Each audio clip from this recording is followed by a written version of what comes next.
It's time to add some spice to your nooner. Nooner funny. This is the place where big-time guests, bold opinions, and little cute doggies come together. This is Rothman and Ice. Sponsored by Pella Columbus, the #1 rated windows and doors in Columbus.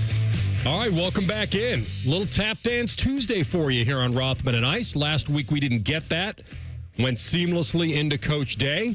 But we get to tap dance today a little bit. Anthony Rothman, Matty Ice Hayes, and TLC. A Victory Bell Tap Dance Tuesday presser coming. Yes, sir, man. Yes, sir. You know, last week when you're Coach Day and you got, big noon kickoff here and game day, and you got a lot of national things you have to get to, you got to knock out that local presser. You got to be sharp. He started before noon last week. This week, hey, we beat Texas. I can ease into this press conference. The vibes are really good, as they should be after a very impressive dub.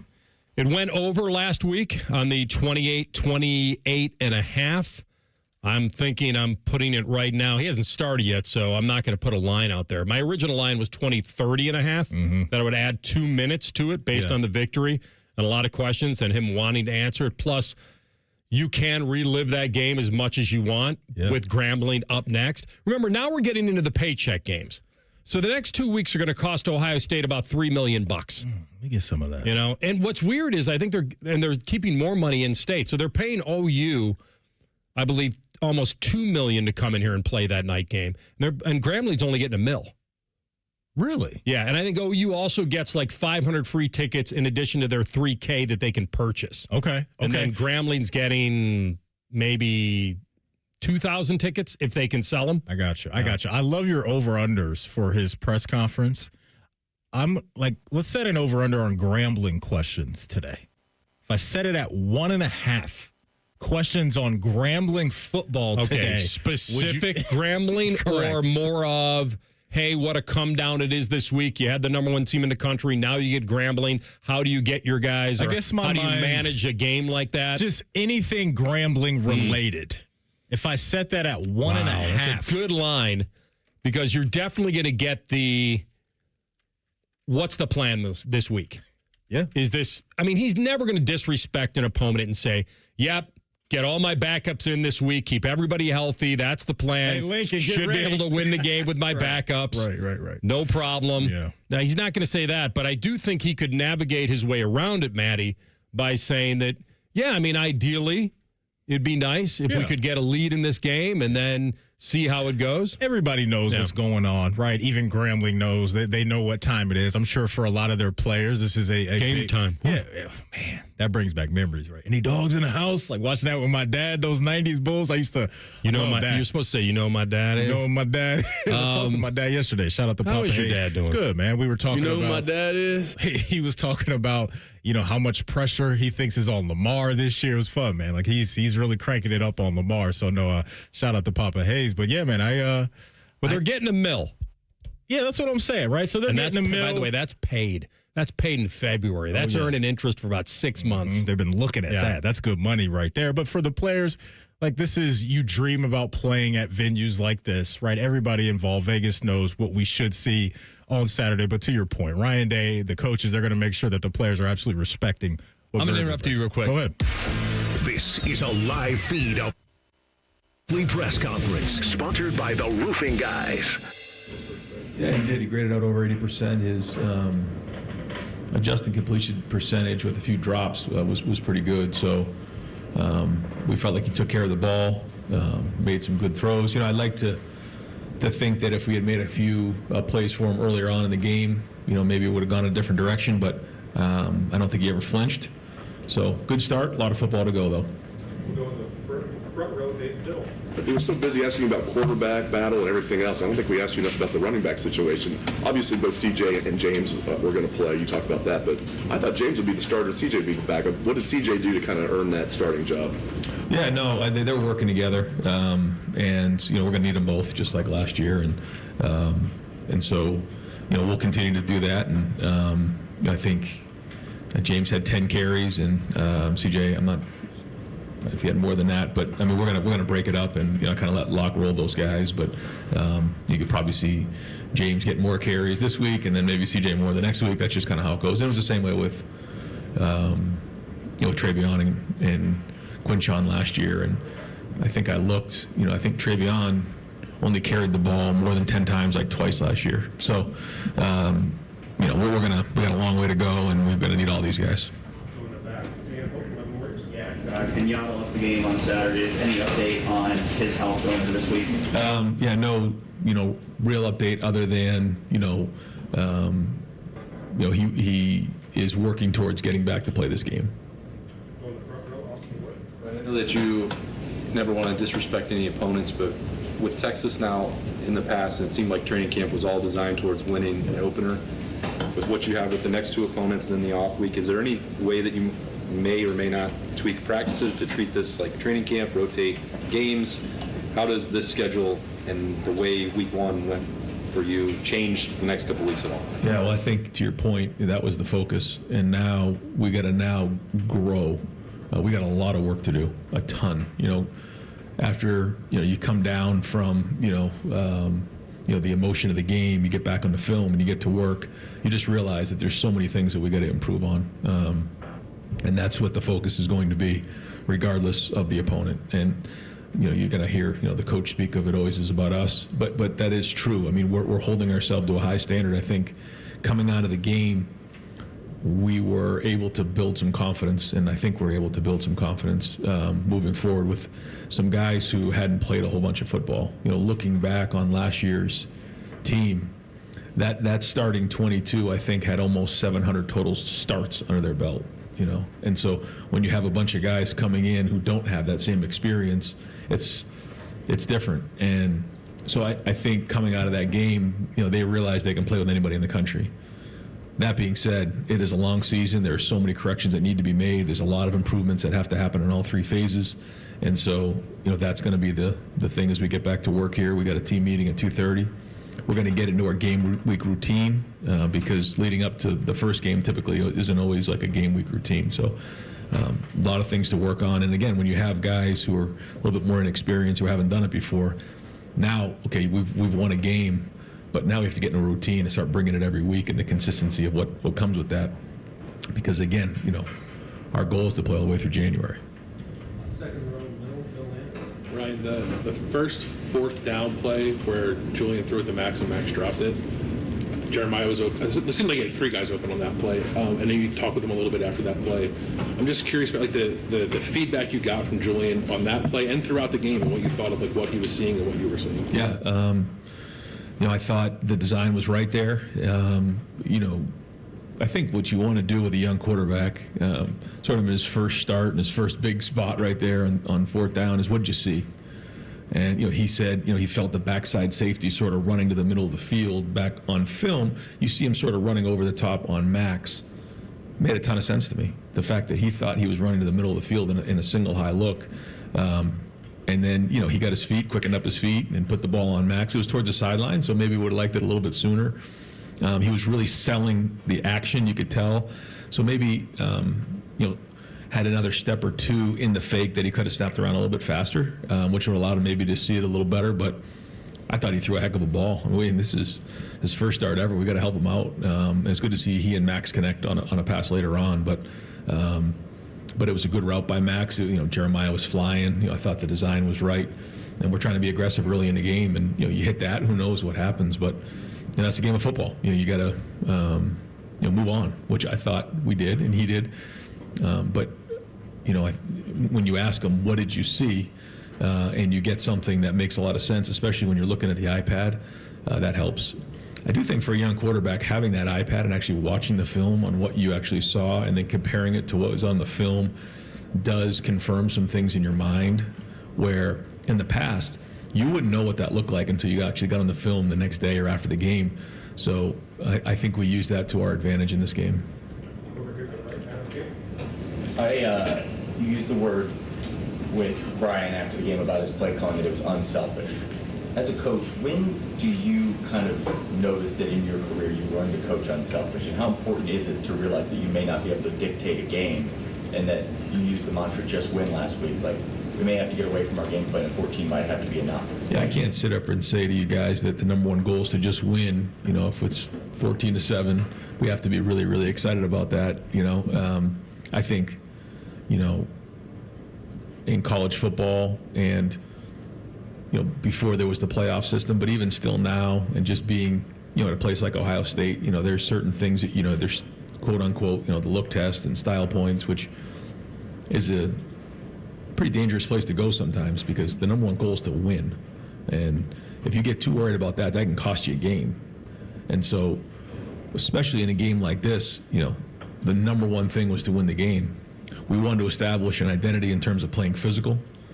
I think you saw that. I think guys played hard in this game. I thought there was a physicality to the game. The execution's got to improve. We need to be more explosive on offense for sure. And I think, you have to try to identify in the game what you're dealing with. And I think that, for me, is important. I do think, the last drive when it was 14-7, I do think at that point, we need to be a little bit more aggressive right there. That first run didn't quite hit right, and then, they played man on second down and kind of hemmed us up, and then we're in third and long, which is bad, especially with an incompletion right there. So, I liked everything we did. I'm a part of that, so I'm being self-critical. That last drive, we got to go win the game in that moment. That being said, you got a young quarterback, so you got to keep all those things in mind. But at the end of the day, you just got to win the game and then move on and grow from there. But we know where we need to go, what we need to do, and so that's where we're going to work today. Fourth row middle, Patrick Murphy. Ryan, you talked before the game about how many times you sort of envisioned this game in your mind. How much did it play out like you thought, and how much maybe does what you thought before the game sort of dictate what you did during the game, if that makes sense? Yeah, I think if we felt like we were getting off the field on defense and playing good defensively, we wanted to limit the possessions that they had, which I think we did. Certainly that long drive, we ate 8 minutes off the clock. They used to say that time of possession is one of the most overrated statistics. And not really, not when you're in a game like that and you're trying to keep, a really good offense off the field and really good players. Once you get into halftime, that's kind of when you start to figure out, all right, where are we? We're up by 7. We feel like we're playing good on defense. We are getting some movement, up front. We're playing physical on offense. At some point we're going to have to take a shot or two. And then, see what happens there in the first 4 minutes of the third quarter. Didn't like the way we played in the first 4 minutes of the third quarter. We can do better there. There's a lot of things that we can execute better. And if we do, again, the game can change real fast. I thought we won. We talk about the middle 8. We won those first 4 minutes, but we didn't win those second 4 minutes. So we deferred, and we got the ball to start the second half, and I thought we could have done better there. So going back through the film, a lot of corrections we need to make to get better. And again, that's all great lessons to learn coming out of a win against an opponent like that. But nonetheless, the issues are still there. To the left, Joe Nugent. On the touchdown pass, what did you make of the effort by Will Kazmarek? It looked like he had his hands full, but certainly got the job done. Yeah, that wasn't the only play that he had where he was playing really physical in this game. Will has really established himself as a really strong in line on the ball tight end, and you've seen him make some plays down the field catching the ball, and so that room is strong. You can see we played with multiple tight ends in this game, and whether it's he or Bennett Christian or Jelani Thurman, Max Clare, Nate Roberts, we feel like we have some guys that we can build some different groupings out of, and that gives us a little bit of a change up there. So. But yeah, the strain on that play by a bunch of guys was critical. The guys up front, Will in particular, and then just Carnell coming back. And we talk a lot about those deep balls and the type of receivers we have is, the more air you put on the ball, the more margin of error you allow the receiver to come back and make a play or get a PI. When you throw a flat ball there, you got to be on the money, and you got to be exact. And when we're in those one-on-one situations, we've got to give our guys a chance. So we've got to put air on it. We've got to give them a chance to go get it. Feel free to get out in front of them and make a great ball. But if you do and you miss a little bit underneath, these guys have a chance to make a play. It's exactly what happened. And, for Carnell to make that spot in that moment was big for us. And certainly allowed us to go up by 2 scores and give us a little bit of room in the game. Second row Ryan, you've talked a lot in the last month and a half about identity of this team, and I wonder if the Texas game is such an anomaly because of the long lead-in time and what comes after it. Do you feel any closer to knowing what the identity of this team is? Yeah, I think the first thing is what we talked about in preseason was the competitiveness, the grittiness. I think you saw that on Saturday, the way that our guys competed. I thought the way that we fought in the trenches. I thought the way that we tackled. I thought the way we blocked. I thought the way we ran. You could see all that, and that's a great start.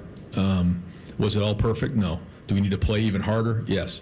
The execution, the details, the fundamentals, like we got miles to go. It's not going to be good enough to where we need to go. But that's certainly something to build off of. And if that's going to be our identity, then we're going to have a chance. Were you surprised by the defensive execution as clean? I mean, from our vantage point, it was pretty clean for a season opener. Was it installing a new defense coordinator, all the other changes? Was that a surprise to you? Well, I think it was a very well thought out plan, but these weren't all of a sudden brand new coverages. There's only so many coverages you can play. You can play 1, 2, 3, 4. I mean, there's only a few of them. And when you're talking about great coaches like Tim Walton, Matt Guerrieri, James Laurinaitis, Larry Johnson, I mean, these guys know our players and they know how to coach. So, when Matt comes in and kind of, has some wrinkles and different thoughts on how we want to attack it, they all work together in there. Now, that sounds great, but the players have to go put it on the field. And I think that's where the credit really needs to go. I mean, certainly it was a great plan, and you got to give our coaches a lot of credit, but to see a guy like Jermaine Matthews, and he was all over the ball. There's a lot of great defenses out there, but you got to go put it on the field. And a guy like Caleb Downs organizing and talking and communicating and making sure guys are in the right spots. The guys up front fighting their tail off. Arvell and Sonny filling the holes, Peyton Pierce. So, but all that being said, we get done with this film, and there's just so many things to correct. So, but that's week one. With some young guys, but I think the thing that I was impressed with about the defense and the offense was what we saw in practice showed up in the game. That doesn't always happen, but it did here. And the more I thought about it, I think about the recruits who were at the game. I think about the fact that some of these young players were with us for those 2 weeks in the Cotton Bowl and the national championship. The transfers who came in were with us. So and the guys who were in the program who maybe weren't starting, but they were getting a lot of reps, they were able to see what it was like. They saw the preparation, they saw the stage, and they obviously visualized themselves in a stage like that. And then the first game to see that translate to the field was a good sign, because it doesn't always happen that way. Jalen McClain looked like he had a terrific game. I mean, he was in the battle, obviously, with Malik. What would you want to say about his performance and what kind of impact he can make? Yeah, an excellent start. I think he works well with Caleb. I think that Caleb's helped him build his confidence at a young age. He's a good tackler. He sees things. He plays downhill. He's fast. Makes good decisions. Plays on special teams at a high level. So he's got a bright future ahead of him and a real good start and a big spot right there because, again, like you said, there's a guy that maybe people aren't talking about a bunch, but he hadn't started. He hadn't played a whole bunch of football. Maybe he had one start, but not many. And, again, to play against that style of an offense early on, that's got to build confidence going into the rest of the season. So we're going to need him. He's going to be a big part of this thing. Coach, the saying goes you make the most improvement from week 1 to week 2. Do you subscribe to that? And what's at the top of the list this week? Well, I think the reason why people say that is what we were talking about last week, which is you make certain assumptions about players, about what it's going to look like, and then you get into the game and you figure out if your assumptions were accurate. There were a lot of things that were what we thought they were going to be, but then a lot of things that didn't happen. So we've got to get better at those. And when you play against a matchup opponent like that, you find out. You get to see on a punt return a guy competing against a really good player across the ball, and there's just a lot of things there. So we got to clean some things up on special teams for sure. We have to, fundamentally just across the board, we've got to get better.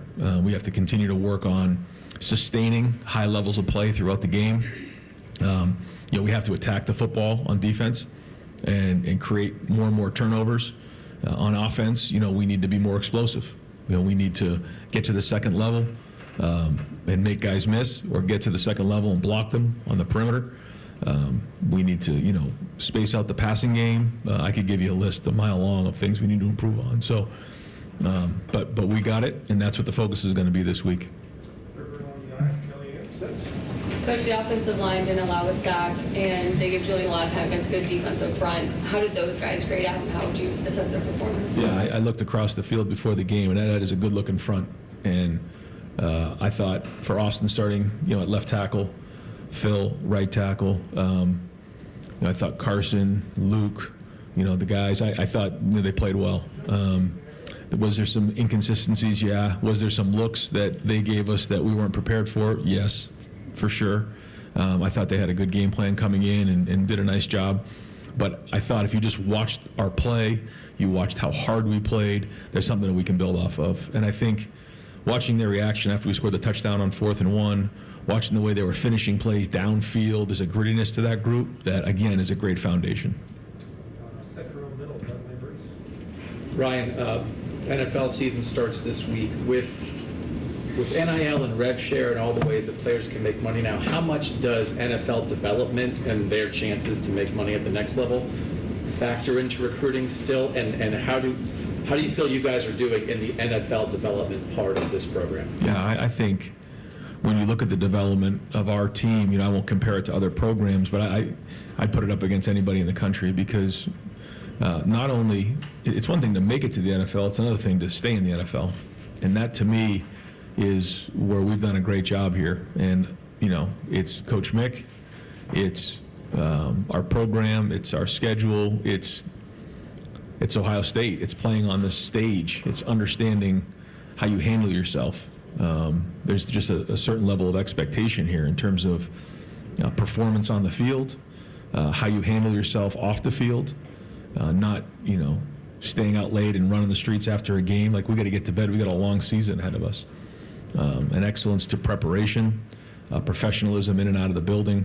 I think all those things add up, and I think we're somewhere around the mid-50s in terms of Buckeyes in the NFL right now. Maybe there's other teams that have more, but the guys that we have, just really proud of what they've done. And you see some of the guys, that have been in the NFL now going on, a decade, and then you have some of those new guys who are really excited about making a difference. But the feedback we get from our players is that when they get to these clubs, they're ready to go because of the structure here, how we do things. The stage isn't too big, but just also understanding the offensive scheme, the defensive scheme. You're going to be in an NFL style offense, defense, and special teams when you're here at Ohio State. So, and you're going to be coached that way.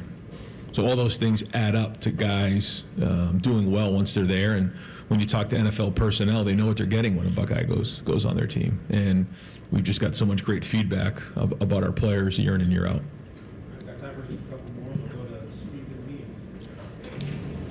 Quarterback battle, #1 team in the country, week 1. You're trying to find new leaders. There's just a lot of new, and because of that, maybe it wasn't easy to find an offensive identity when you're focused on all of those things. You're talking about you want to see a little bit more aggressive. Do you almost, regardless of who the opponents are the next 2 weeks, from Hartline, from Julian, do you want to see a level of aggression from them and maybe how they approach these next 2 games, even if it, regardless of what the score is going to be, just so you can start to build whatever this team is going to look like with Hartline as a play caller and Julian Sand as your starting quarterback? Yeah, I think we all want to be explosive, and we need to create more explosive plays. But when you really look at the way the game played out, when we didn't convert the 3rd and 4th down at midfield, then we get pinned inside the 10-yard line. And if we're not, in those moments, going to be aggressive down there, it's a long road to score a touchdown all the way down the field when you have a young quarterback where, you're pretty much trying to keep the ball in his hand for a short period of time or trying to run vertically against a team that has very good team speed going sideline to sideline. And so we found ourselves backed up a lot. One time on a 1-yard line, and when you're in those moments, you have to be very, very careful with the football. And you get a little limited in what you can do with this type of defense, with this type of quarterback, with everything going into play. Then you look at, sort of how methodically we played the game, I think we only had 4 possessions in the first half. I mean, possessions were limited. You add all those things up together, I mean, that's what you got when you have a couple early drops. We did have a penalty, and then there you go. Late in the game, you know, we had one drive where, you know, we on purpose wanted to eat up time. I think we ate 4 minutes off the clock, got a first down. We were really moving really slow there. So that's really what played into the game. Now, like you said, moving forward, yeah, we know we have to be more explosive. Yeah, we need to get the ball out in space and do those types of things. But that's all part of the journey with this group. And the first goal was just win the game and find a way to do it. We've got time for 2 more. We'll go to front row Julie Coffey. What led ultimately to Phil Daniels getting the start over Ethan there at right tackle? What did he do to show you that he could start over Ethan, and then is that plan moving forward? I think Phil coming out of the game, and Austin, both were the first starts here, playing against a really talented, you know, edge rush guys and Simmons and Moore and the guys that they have. It was good. To answer your question, it was consistency. Yeah, I think Phil plays with an edge, and you know he's been very, very consistent at that position. Ethan is still going to be an important part of our front, and right now, you know, he's kind of swinging between right guard and right tackle, and so he'll continue to play, and we'll keep working through those things. But in this game, we thought that gave us the best chance to win. Wrap it up with Cameron T. Roberts. Ryan, it seemed like Matt did some different things with his front than maybe you guys had done in the past couple of years. When you, from an offensive perspective or offensive play call perspective, when you already have to come on the field and say, where's takedowns? When you can also mix in a guy like Arvell did so much, how much more difficult does that make it for quarterbacks and offensive coordinators to know what you guys are doing on the front? Well, those 2 guys in particular that you mentioned both have versatility.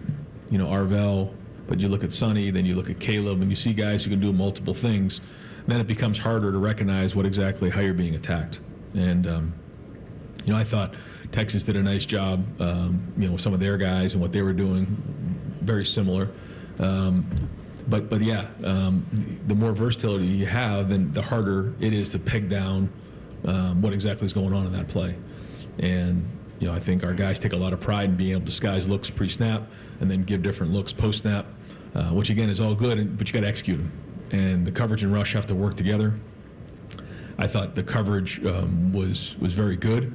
There were some things we got to get better at, but I thought, you know, we did a nice job of, you know, for the most part, you know, keeping the quarterback in the pocket and not letting him just get out of there. He did have a couple, but you didn't just see wild rush lanes, and that's unselfish as well, because you did see some drop 8 where you saw some guys in coverage. They're not in that moment rushing the quarterback, and then you saw some guys push the pocket and sort of hold their lanes as opposed to just wildly running up the field after the quarterback. That was all part of the game plan. And so, you know, when you're unselfish and you're not worried about your statistics, man, you can play great team defense. But that takes a bunch of buy-in from everybody. And so we're going to need that moving forward based on what the game plan is going to be. All right, Coach, thank you. All right, guys, thanks. Yep. You've been listening to the Ryan Day Press Conference on the Fan. Sponsored by The Roofing Guys. For all your roofing, siding, and gutter needs, contact The Roofing Guys at theroofingguys.com. All right, back at it. Not a complete Southern glaze. We went under the 12:31:30, 12:29:25 is the official call. So my boys that play along every week, Ryan and Stewie, Ryan had the over. You didn't get your Tim May Day at the end there. Yeah, where's Tim May You didn't get right it, now? so Is he okay? you didn't have a plant at the end to ask 8 follow-ups to make sure that thing went over. Yeah. Stewie lived on the edge with the under, so congrats to you. But yeah, listen, he was very reserved. There's no reason to come in there and just start, you know, pounding the chest and acting like the they're shirts. yes, he did not need you. And by the way, if you were there. If we sent you over there, you know what? That would have been a great deal today. We go old school, like morning radio, where you dispatch that, you know, circus bear to like dance on a ball or something. Yeah. You go into the presser with a headset and a live mic and just say, Coach, great win. Looks like you'll be number 1 this week. Mm-hmm. Is it time to print the shirts? Oh, my gosh. That would have been phenomenal. He might hit me with the biggest F5 like he's Brock Lesnar. Just put me on his shoulders and drop me to the flow if I said that. He doesn't want to hear any of that nonsense. We just heard from him today. We got a lot of work to do, AR. A lot of more for you. A ton of work to do. That's the mindset of a coach, and it's, I think, what you got to have. You absolutely enjoy the win against Texas. That is a massive, massive win that could go a long way when we start talking about college football playoff rankings and all of those things. But I liked hearing that because you may have some young guys feeling themselves a little bit, right? Like we did it, right? A little bit of exhale coming out of a game like that. Now you got the leader of the ship saying, no. We're locking in and we're getting right back in the lab and focusing on our opponents to come in the next few weeks. And I don't even think that has to just come from Ryan Day. I think he's got the leaders to do that as well, especially when I think about a guy like Caleb Downs, who is just no nonsense, and he's just ball all the time. And by my count, I believe we only had one Grambling-related question. That was from Austin Ward, because he kind of said, over the next 2 weeks. Here's why I won't pay that bet. It was the under. I'm not going to pay that bet. Well, you're right. It was the under for sure. Yeah. But here's why I think that's off the board now. We even void that bet. What I should have said when you brought that up earlier, I should have said, does the word Grambling need to be said?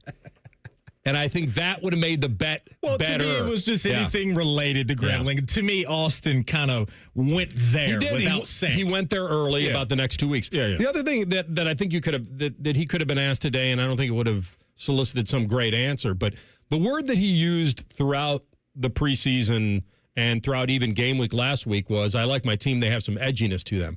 So I think when you go to this week now and you're playing Grambling State and OU, you ask him point blank, what's your plan? What's your strategy? How do you not lose your edge this week? Because you know you're probably going to win. How do you win with an edge? Now, maybe just win with an edge because you're better. You're just better. Right. And physically, you should – listen, he liked their physicality against Texas. If he liked their physicality against Texas, what kind of rag doll is this going to be on Saturday? So that's where he's going to have to judge it. And then the whole thing about – actually, you know what question I really liked, which was right out of the gate, which was Dave Biddle asking him, I thought just more of an interesting question, which is why did CJ earn the start? Because we had heard throughout the preseason that it could be a committee. Yeah. We also heard that Peoples was pseudo number one on the depth chart. And I thought he deflected and dismissed it. Not in a bad way, because he knows he's going to need both backs, and they both played. Here's the reason why I think it's unique. Because it's unique to that player. Because I think it's an absolutely huge deal for that guy to earn a start in the opener, in the shoe, against number one Texas. Talking CJ Donaldson? Yes. Yeah. And I think there's more to it. Now, to Coach Day, there may not be anything more to it was just a feeling. I wanted a physical back in there. We thought we'd hand it off early because we weren't going to let our quarterback pass it a lot early. I wanted a little bit of a hammer in there, or I wanted the option of being able to have a dump-off guy. He catches passes, and maybe – but we didn't get that answer. We got a very bland – I'm going to need both backs. We're going to break it up. Some days he's going to get more than that guy. Some days he'll get more than that guy. But I thought it was a good question because, to my mind, goes right to the individual player. Like, because James Peoples wanted to start against Texas in the opener in the shoe. That's a big deal to a player. Now, he may eventually be the guy, or they may just run this as a combo platter all year, depending on the situations. But I thought that was – so I texted Biddle and I said, great question, better deflection.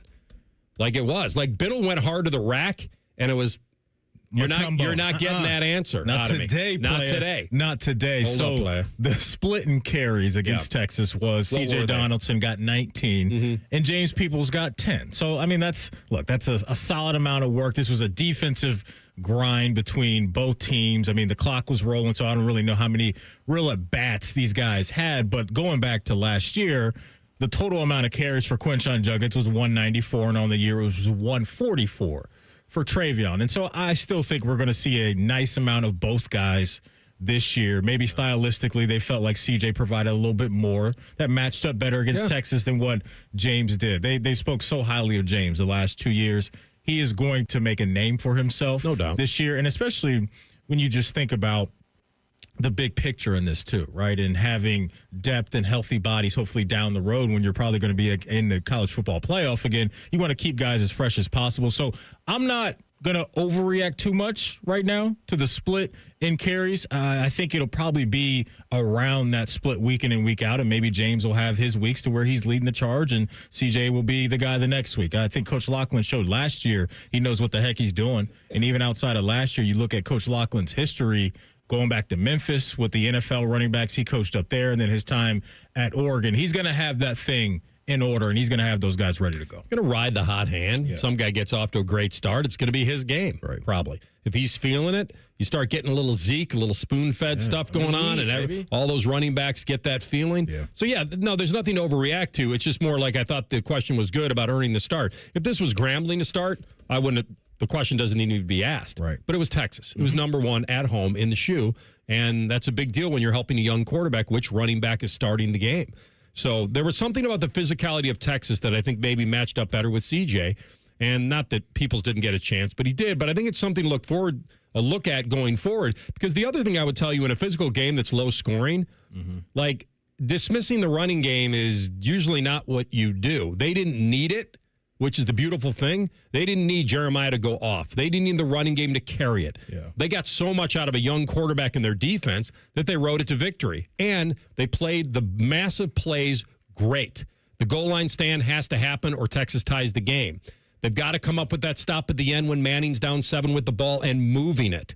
Like, you got to have that. I think CJ went unblocked on the left side, unblocked to blow up the fourth down play. I wonder if Sark was asked about that. Like, his offensive line failed him at the end because CJ went unblocked and got to him and blew up Manning. The defense was always confusing him all day.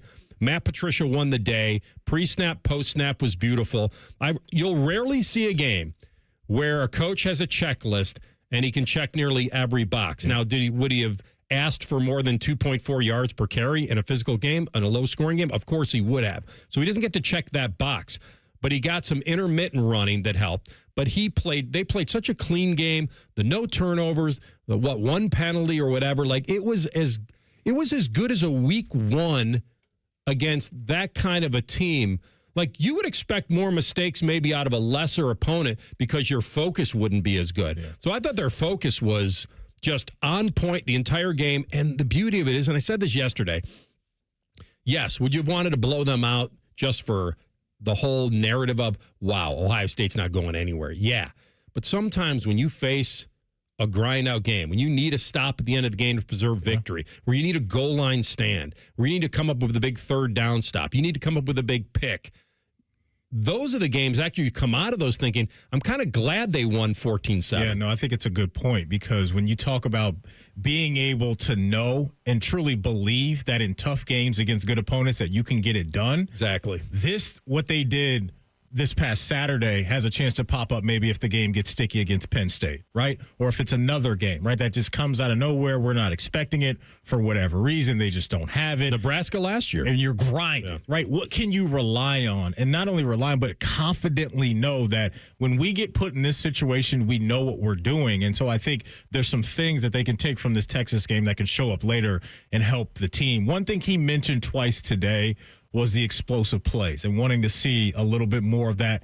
Texas defense is very stout. They weren't going to allow too many big plays throughout the game. Carnell made the massive one with that touchdown, but that's something to monitor too. And I also think too, AR, in game one, like, I don't think you want to put too much on Julian's plate in the form of trying to hit a whole bunch of home runs against that type of team. So I think in the next couple of weeks, we'll see this offense open up, and we'll have Max Clare, Jeremiah Carnell down the field more, ripping off some chunk plays.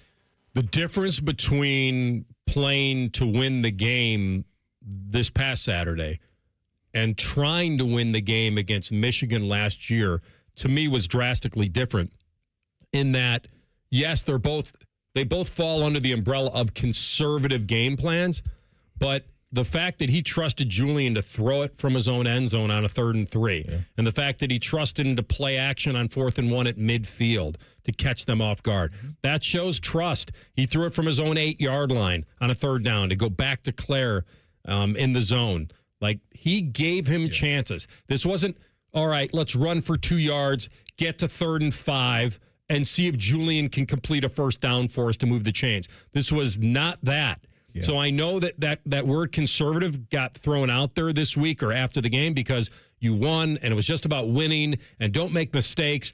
Yeah. They were not playing not to lose.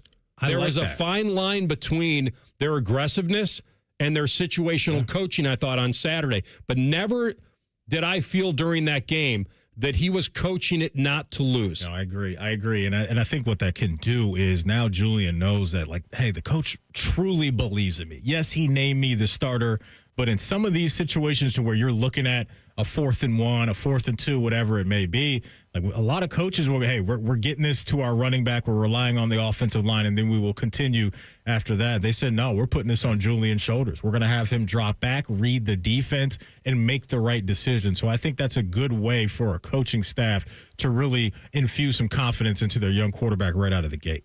All right, we are just getting started after the Ryan Day presser. A little fool's paradise to end the hour next. The best picks and the worst picks from our fan fantasy draft last night. Rothman and Ice and the Fan. No hot takes, no dancing, plenty of stupid. Bishop and Friends. Weekdays from 9 to noon. The Fan, Ohio sports destination. At High Bank Distillery, they believe every pour should tell a story. Their Whiskey War spirits tell the story of Prohibition in every sip and was awarded the best blended whiskey in America 3 years running. Enjoy High Bank's nationally recognized spirits distilled right here in Ohio. Drink the best. Forget the rest. Learn more at highbankdistillery.com. Hey Central Ohio, it's Andrew from Home Team Solutions, and yes, we buy houses for cash the easy way. We've been buying houses for over 20 years and we've seen it all. Whether you've inherited a property, you're behind on payments, the house needs work, or just want to avoid the hassle of listing, we've got you covered. No repairs, no clean out, no stress, just a fair cash offer and you pick the closing date. We've helped hundreds of homeowners sell fast and hassle-free, and we're proud to have 5-star reviews all across Central Ohio and an A+ rating with the BBB. If you're ready to sell your house the easy way, call Home Team Solutions at 614-962-SELL. That's 614-962-7355, or visit us online at selltohometeam.com. Home Team Solutions, local, trusted, and family-owned. Again, that's 614-962-SELL. 614-962-7355 or selltohometeam.com. Ugh, gross. Can I come over to your house one time and you not have your husband prancing around in its tidy whities? Well, I can't do laundry because our septic line is clogged. Call Dormar. They do same-day plumbing repair. Dormar, you're kind of cute. Hello, it's John Kozik, founder and president of TurboTrack Realty, and I buy real estate as is fast for cash. Do you want to sell your property, however, you need a little help getting through the process? Let's say you have years of belongings in the home. It needs a lot of updating, you're overwhelmed, you might not be big on technology, and you may need help finding a place to go. I will help you. Maybe you've gone through a divorce or a bad breakup or a relative moved out. It's been hard, and you just want to take what you want and leave the rest behind. I will help you. Retiring and want to sell your commercial properties or land. I will help you.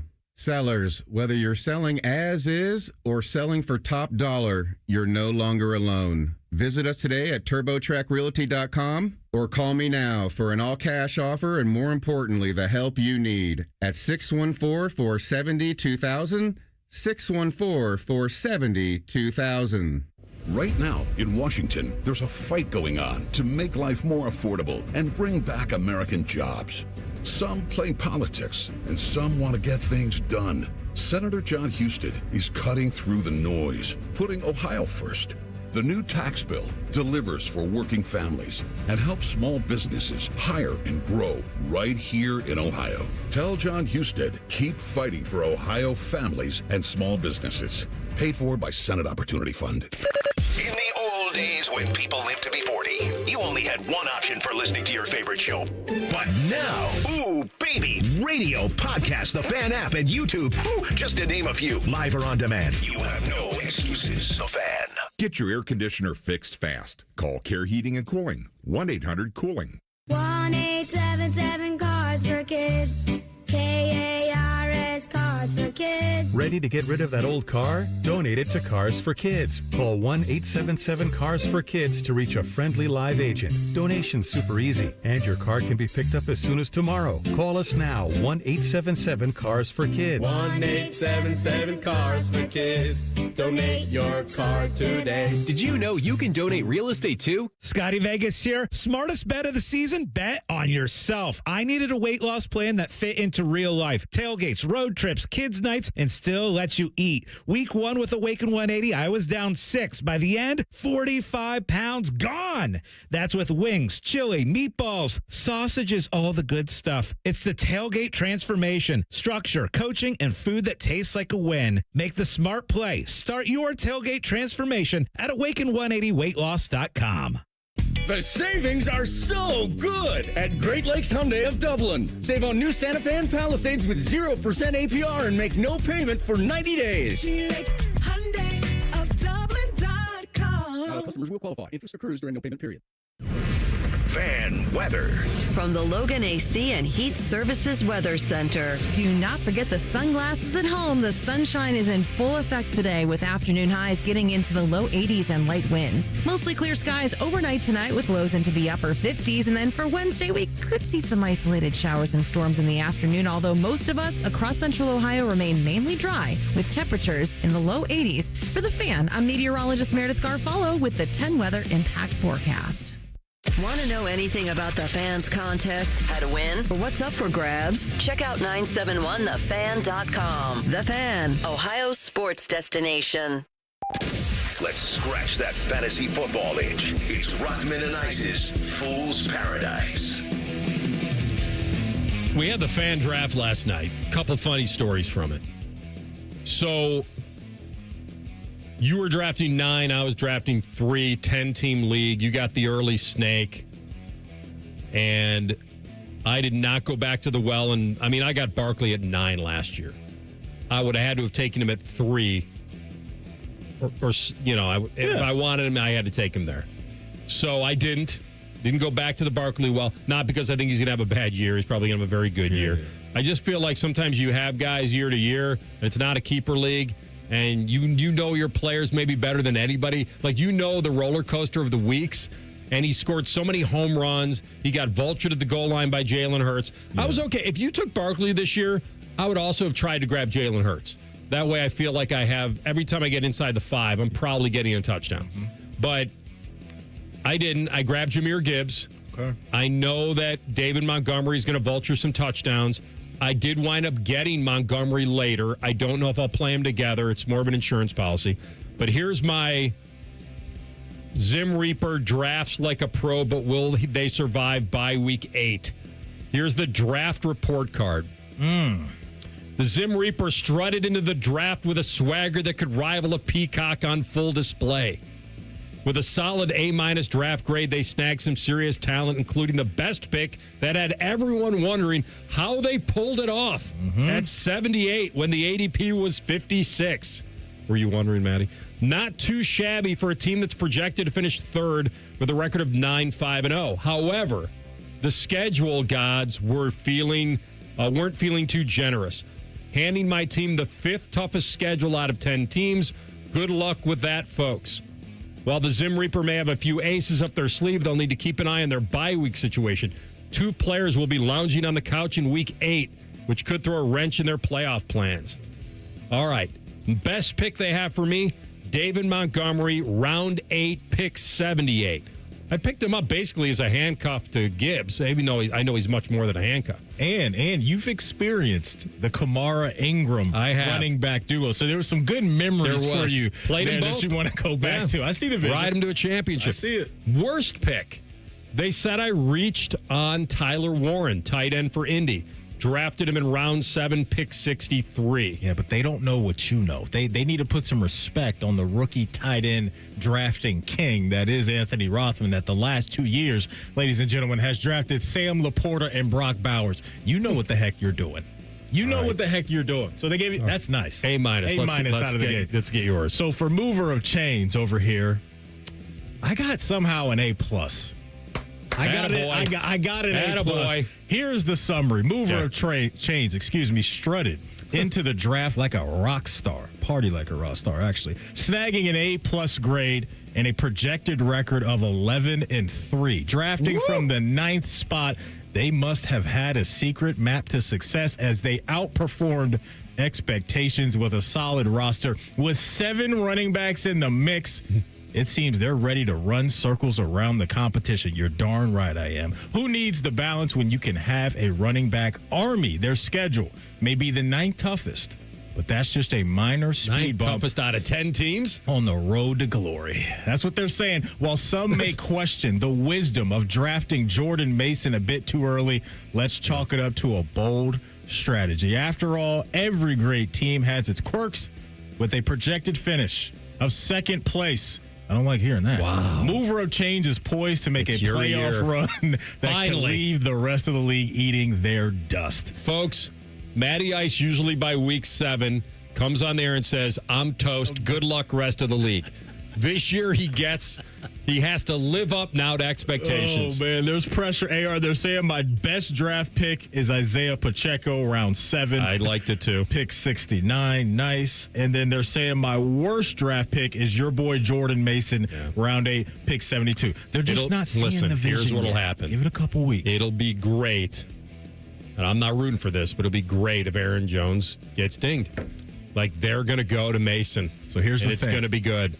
CB and I, our former producer, we're going to be sweating out this Vikings running back situation because I actually reached to draft Jordan Mason and Aaron Jones was still on the board.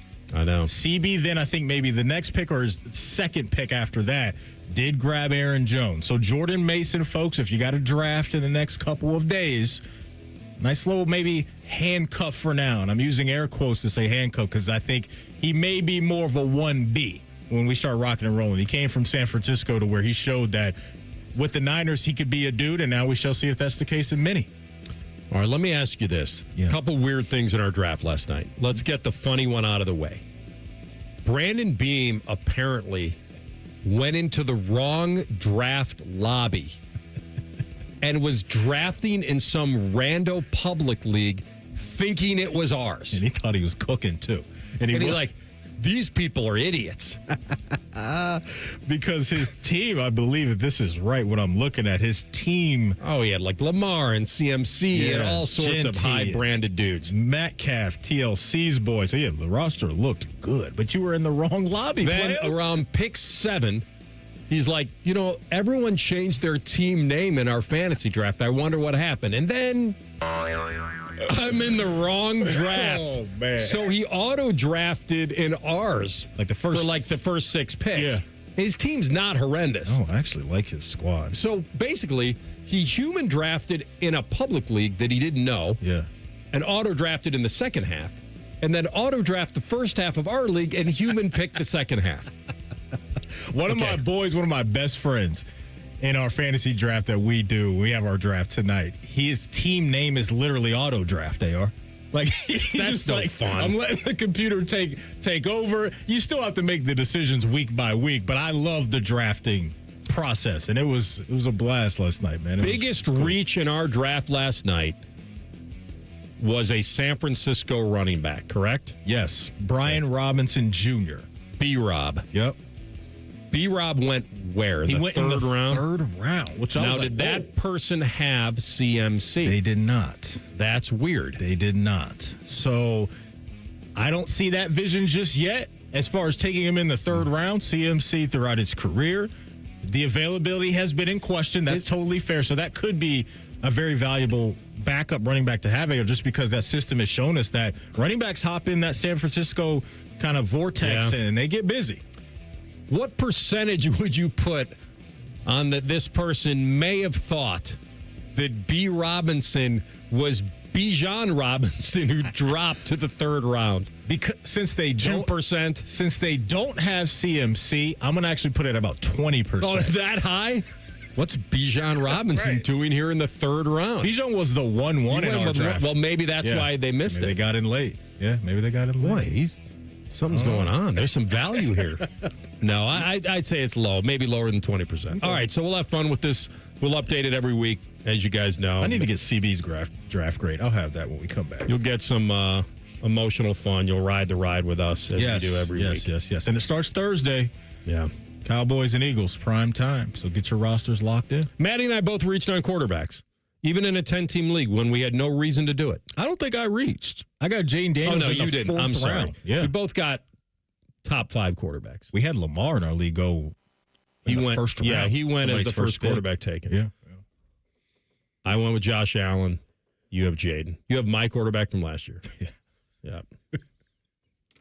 I don't think they'll totally figure him out, but I don't think it's going to be. For me, looking at him, there's just always a safe floor with the rushing stuff. Because it's the same reason people still believe in Justin Fields as a fantasy quarterback, even though maybe in real life there's some doubts about his game as a whole. Second hour coming up, SportsCenter update. Speaking of the NFL, top 100. Who's the best player in the league according to his peers? You'll find out next. Rothman Nights on the Fan. Wake up with the Fan. Eat lunch with the Fan. Go to bed with the Fan. Dream about the Fan. Then change your sheets. Gross. Ew, you guys are gross, but stick around in case I don't find anyone else. The Fan. I need a small order of sheet metal to repair something in the shop. It's not much, but can you help me out? At Metal Supermarkets, no order is too small. Wait, really? Yep. What about small home projects? Yep. For a car I'm working on? Yep. Any kind of metal? Yep. Cut to size? Yep. With no minimum order? Yep. How about 1,000 cut pieces of aluminum flat bar? Yep. Choose from over 8,000 types, shapes, and grades of metal in any quantity you need. And yes, we're serious. Any metal, any size, ready fast. Locally owned on Wilson Road. Columbus, the Blue Jackets schedule is out.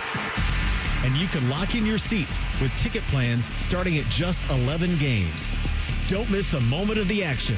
Visit BlueJackets.com. Looking to get your roof or siding replaced this fall? Call the company that delivers an excellent customer experience every time. Newman Roofing. Don't wait. Call Newman Roofing today at 614-NEW-ROOF or visit online at newmanroofing.com. At Kroger, you never compromise. You get high quality and low prices. Like you never compromise your meal with our spring salad mix that's guaranteed fresh. And you never compromise your budget with lower prices on over 1,000 items.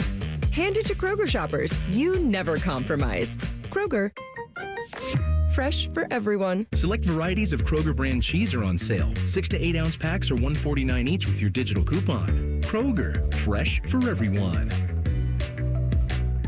Opening day of baseball is cool. The tournament's first weekend is amazing. Underrated sports day, the first Sunday of NFL football. So let's spend it together at the ESPN Bet Sportsbook at Hollywood Casino Columbus. Join On the Money and The Fan for a watch party for the Bengals-Browns game September 7th. Watch and place wagers on over 30 kiosks, contests, prizes, and oh look, little footballs. Must be 21 or older to enter. Gambling problem? Call 1-800-GAMBLER. You hear that? That's the sound of Pepsi Zero Sugar. The better tasting, more refreshing Zero Sugar Cola. Pepsi Zero Sugar. Let your taste decide. The Columbus Zoo invites you to follow the footsteps and the tales of animals from around the world. Explore our newest region, North America Trek. So what are you waiting for? Get your tail to our trails only at your Columbus Zoo. Hey Central Ohio, it's Andrew from Home Team Solutions, and yes, we buy houses for cash the easy way. We've been buying houses for over 20 years and we've seen it all. Whether you've inherited a property, you're behind on payments, the house needs work, or just want to avoid the hassle of listing, we've got you covered. No repairs, no clean out, no stress, just a fair cash offer and you pick the closing date. We've helped hundreds of homeowners sell fast and hassle-free, and we're proud to have 5-star reviews all across Central Ohio and an A+ rating with the BBB. If you're ready to sell your house the easy way, call Home Team Solutions at 614-962-SELL. That's 614-962-7355, or visit us online at selltohometeam.com. Home Team Solutions, local, trusted, and family-owned. Again, that's 614-962-SELL. 614-962-7355 or selltohometeam.com.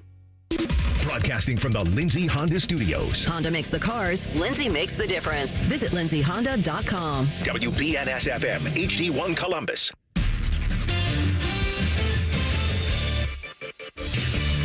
Good afternoon. I'm Tyler Danberg with your fan sports update.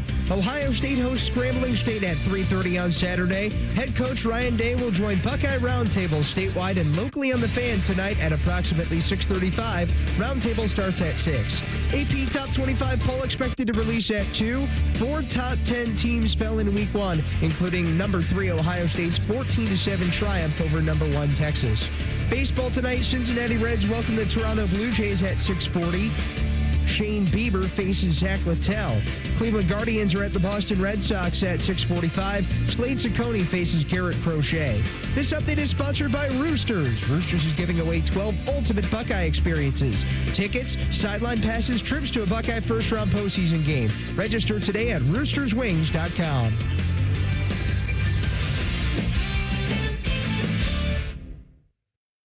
Hey kids, Anthony once did magic for birthday parties.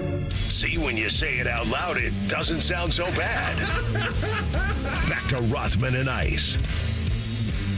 All right. Second hour of the program, Tyvis, Powell, 1:30. See where TP feels about his expectations for the Buckeyes preseason. What's the what he thinks of them now. I'm going to ask you, what's the line for Browns-Bengals this Sunday? Like, my mind is so caught up in college football right now. I heard an early line of Bengals 6.5. Okay, that feels about right. My mind really hasn't grasped that, like, NFL is here. And it starts Thursday. 4.5 on Bet365. Well, let me check it out. Yeah, get that line for me. I'm curious what that is because I heard an early line about a week ago of 6.5. I feel like it's either down or it never was that high. Let me see, AR. I've got 5.5. Yep. Over at Bet365. 5.5 right now for the I like Bengals on the road. I like Cincy laying that 5.5. I'm glad that number came down even from 6.5 if it was. Yeah. I would lay that. And I know they've had some issues in Cleveland, but I mean, I'm talking about Cincinnati having issues there, but I would say you can't talk about a fast start as much as the world of NFL has talked about Cincinnati having a fast start. You're playing Burrow in preseason. This is a priority. To me, you can want to have the fastest start possible, but if your defense isn't going to allow it, then that's just what it is. I know what the offense is going to do, but if we start to see on Sunday some of the things that we saw in the preseason from this Bengals defense, then it's like any team can hang around. They have enough offense to win that game by 6 points. I agree with you, but I'm just saying, I think their defense, to me, is going to allow teams to hang around in games. And we saw what that did last year. Like, that could come back to bite you. And so next week's Jacksonville, who I think will be more potent on offense than what Cleveland will be this week, but that's the story. Like, coming in here on Monday, like Jamar, T, Joe doing their thing, like, that's expected. But what type of bite is Al Golden's defense going to have against an opponent in Joe Flacco and company that they should be able to hold up against? I mean, you could maybe talk me into taking Cincinnati and lowering it past a key number. I don't think I would do this, but you get them minus 2.5 at minus 195 and just lop it into another parlay to get yourself closer to even money. If you can give me the Bengals minus 2.5 in that game, where I don't care how bad your defense is, Cleveland's offense should not be able to stay with you. It shouldn't. In a track meet. It shouldn't, but I'm not going to sit here and act like that is going to be 100% fact that that's going to happen. There's no lock in the NFL ever. I would never say. Yeah. I mean, we say it for fun. That's a lock, but we know better that in the NFL, anything can happen. But that one feels, if I'm just scanning now the NFL schedule, that feels a lot more secure to me than most. Like, I thought they'd be favored, although they're not at home, so I get that. Yeah, I don't know. I'm looking at the schedule now. That one just jumps out to me because I thought it was 6.5. It's 5.5, and Joe better have that team ready to go. He knows they're going to have to score in the 30s probably to win some games, and I don't think the Browns can stay with them. But you're right. That's a papier-mâché defense we've seen, and with where are we with everything on how they're set, that Bengals defense now? I mean, the fact that you're asking that tells us everything we need to know. Well, I guess what I mean by that is we haven't really talked to anybody down there lately. Trey will be out there. We don't know if he's going to be on a pitch count. That's or what not. I'm asking. Yeah, Did the contract drama impact how he's prepared to play? Doesn't feel like it. They named him a captain. He didn't play in the preseason. Expected. Yeah, that's expected, right? This isn't a Micah situation where he's coming off an issue physically. Is he? Micah? Is he? You think he's just amping up the drama? Oh, I think that's 100%. He was. I may take another shot like to get on the field. Like, hey, we'll say I got a little back injury, but I'm ready to go. I think that was just the Dallas drama that led to Micah trying to play that type of card. That's all. But they're saying it's pretty legit. But they are hosting the Lions. They need him. It's a divisional game right out of the gate at home. Massive game in that division that was really crowded a year ago. One of the lines that jumped out to me is the Broncos laying 8 against Tennessee. I think that's the biggest line of the week right now. And for Eagles are laying 8 too. Are they? Okay. Yeah. That makes sense now without Mike in the mix for sure. But yeah, Cam Ward, game number 1 with what should be one of the best defenses again this year. Welcome to the league. That defense is going to put him in the walls of Jericho. The fact we get Buffalo, Baltimore Sunday night. Here for it. Is unreal. Here for it. Going back to, that's a house of horrors for us. You know what happened last time my squad was in that building?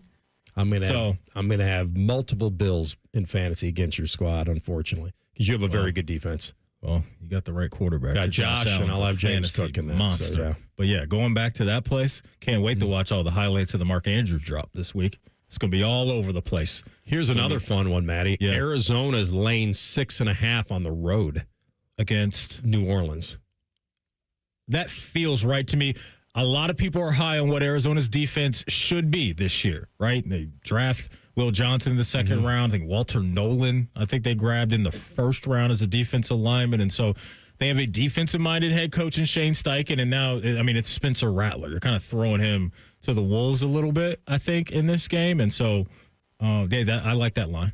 Good, Matt. By the way, divisional matchups out of the gate, fun games out of the gate.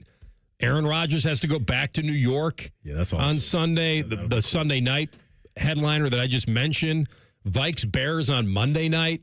Yes. Divisional matchup. J.J. McCarthy on the road on a Monday night to start his NFL career. That's the game. Not Lions the game of the week, though, but like the intrigue for me is so high with Vikings Bears just because of both quarterbacks right now.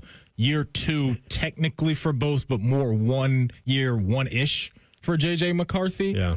So yeah, a little NFC North grind right at the gate and the standalone game. That's awesome. Friday night, we get Chiefs Chargers. Mm-hmm. So you get Thursday, Friday, Sunday, Monday. Yep. Saturday college football. Saturday's schedule this week around college football is kind of Michigan, Oklahoma. We have to take an L this week after last week. Well, no, 100%. It's just I think the headliner this week is Michigan going down to Norman and take on Oklahoma. Yeah. And so, but yeah, AR Sharon coaching. Going back to that 425 window, like Lions, Packers, and then Texans, Rams. That is a fun one for me. Like Matthew Stafford, the back, CJ playing behind a brand new offensive line. Like Green Bay, Detroit, I know what that movie kind of looks like, but the resetting for both the Rams and the Texans, I'll be really intrigued and locked into that one. Remember when you used to say, you get one plane ticket, one freebie, one sweet sitting kind of a deal. Where do you want to go? Yeah, where you going? We'll have to do that this week. Well, let's do it now since you brought it up. We can do it again Friday. Yeah, but I like to think. Thinking doesn't work well on radio. Think out loud. I know where I'm going. Where you going? I mean, it'd be logical for me to go to Chicago, but I'm not going to do that.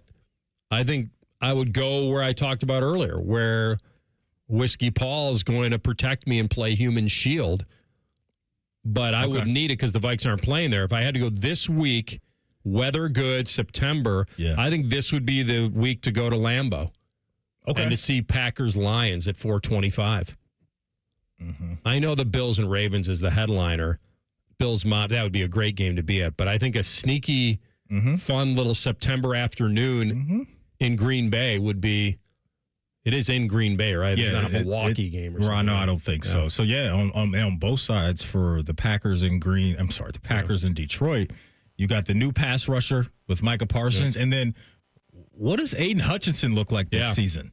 Like, if he can get back to what he looked like coming out of college right away, then, I mean, the Lions are already scary, but if they get that premier closer type of pass rush back, then I'm starting to look at them again as a true Super Bowl threat. Right now, for me, it's like, okay, the coordinating change, losing your starting center, there's just questions for me. I know the offensive talent is there, but that game for sure, I can understand why you would want to get there with some of the new things that you'll see, but also just a whole bunch of good players on both sides. Where are you going? I'm going to Buffalo. Yeah. I'm going to Buffalo. It's also, too, like the pregame nonsense that they have going on, just the partying that they got. Like, I'm good on the whole ketchup mustard thing that they do. I don't really know what that tradition is all about, where people are taking like ketchup and mustard showers. I don't know what that is, but every time I see it, I'm like, what are you guys doing? They're relishing in it. I see what you did there. He'll be here all week. He'll be here all week. Sorry. He'll be here all week. Yeah, that's where I'll go. I'll go back to the House of Horrors.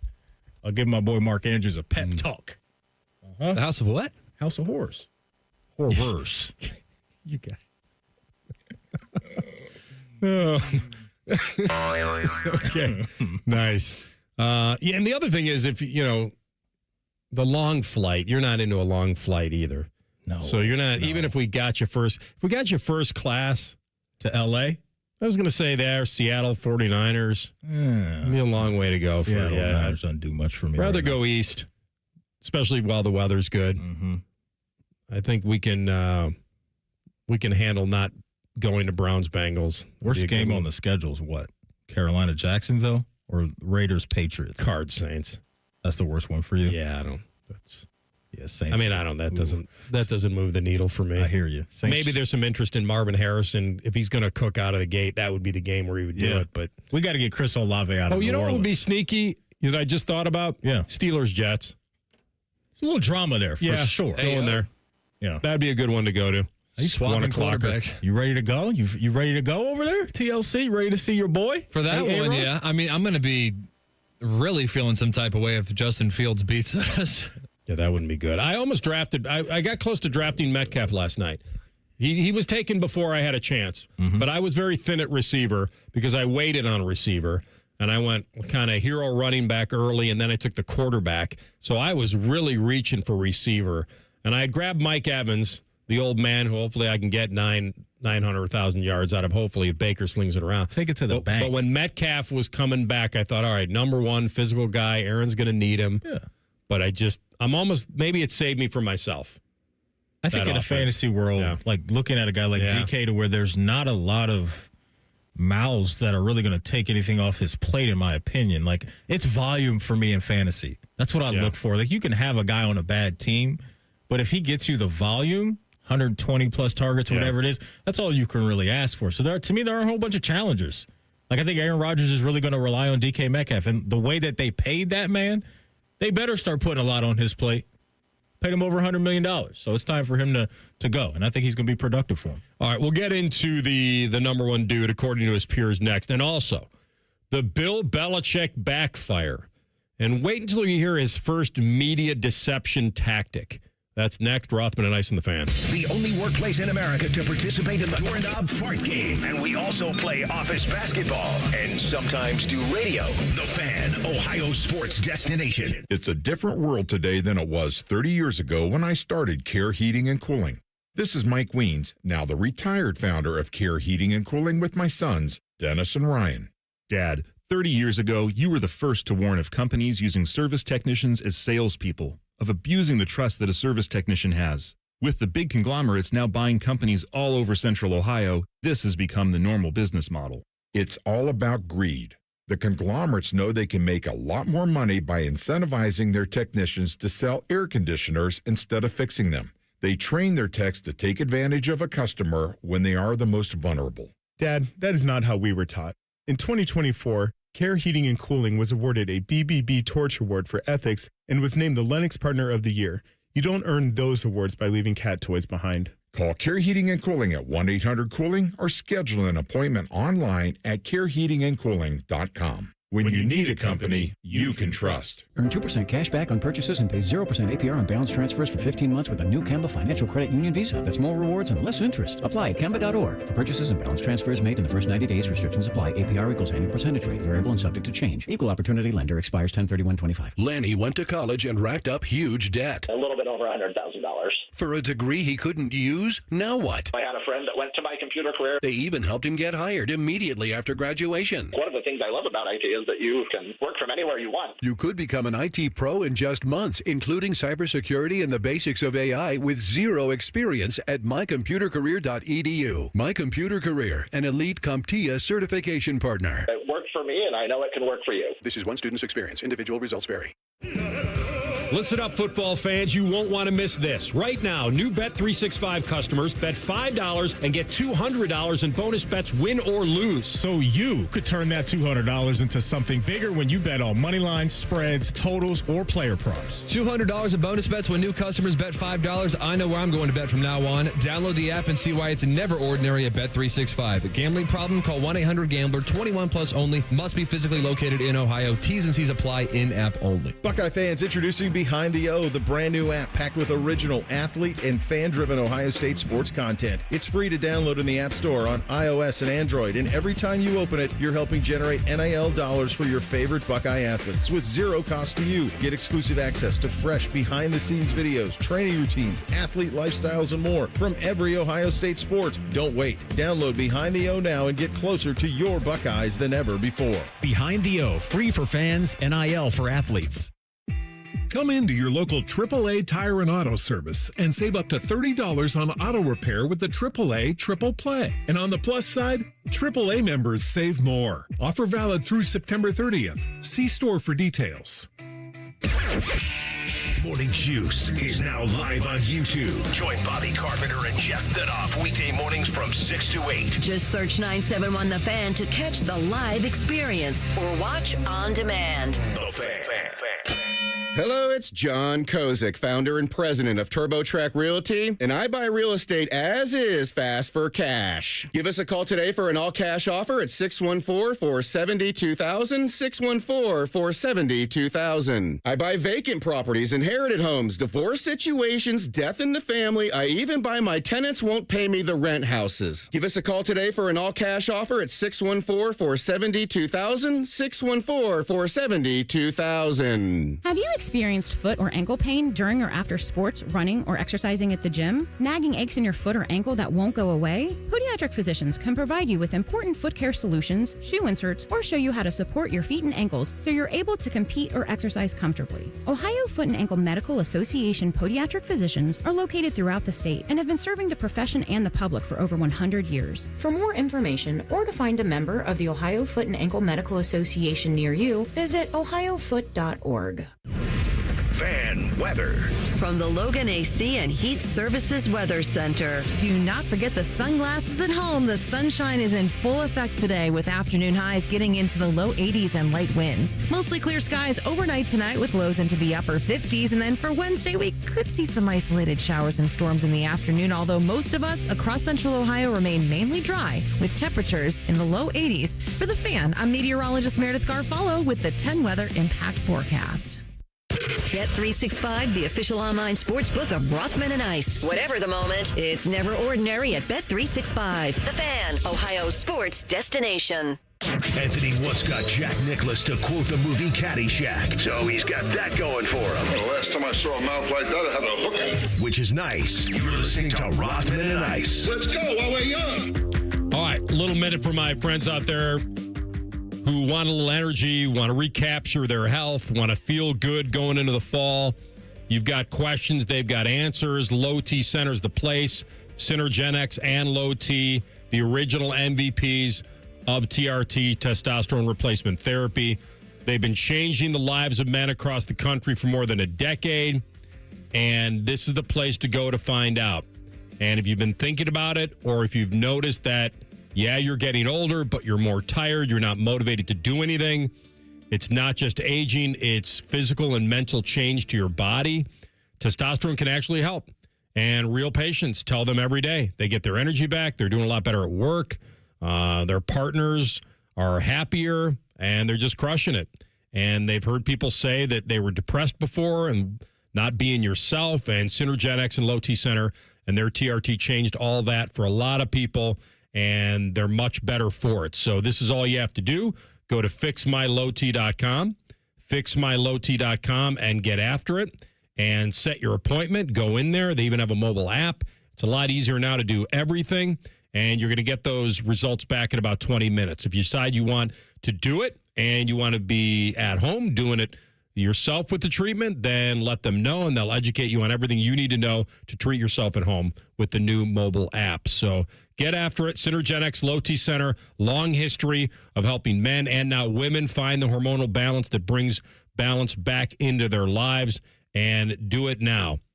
FixMyLowT.com. All right, we come back now with this, Belichick, and the backfiring. Now, they started like a house on fire, and I know that yesterday I said, I'm taking TCU and -3.5, and I thought they'd run away from them. They did, but I would be lying to you if I felt like, okay, the first drive, like that was something like, okay, they're here to play. They're fighting off that momentum of the start and all the stars that were there and everything that was happening. I'm going to give Belichick this part. He doesn't get caught up in any of that. He doesn't talk about it. He doesn't act like he cares. He comes out like, I don't know, probably lacks motivation, really. Like, he looks like a guy who, like, do you really want to be there? But we know that he does, and we know he's focused. He doesn't have the horses.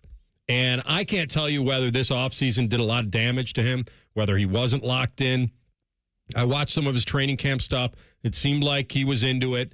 But this goes to show you in the NFL, when you have talent and you have coaching, you can win. Coaching can't do it all. But this was as big of a flop as anyone could guess or be rooting for or whatever they wanted to happen. The UNC depth chart that was provided by Belichick to the media on Monday night had all the positions and not one of the players' names. This is the same old baloney. Exactly. People are betting on these games. They want to know depth charts. The college game has no mandatory depth chart disclosure requirements. And so in advance of this game against TCU, he had no depth chart at all. Well, they had one. It just didn't have any names on it. And Pat Forty of SI.com posted the image of it. You can see it on social media, on Twitter. And the positions are listed with nothing else. Is that an insult? It's not an insult. To the media covering the game? It's just so annoying, I guess. Just Belichick. Now, if I were a media member, maybe I would feel some type of way. I guess it doesn't move me too much, but I'm not there covering the team, right? And so I'm sure those people would feel more emotion than what I feel. Just watching everything that we watched last night, it just doesn't even feel right that he's there. And I don't think it'll ever feel right to me. I was never going to get caught up in the results of this season. I mean, when you talk about bringing in 70 new players and bringing in a quarterback, and that's how you can win sooner.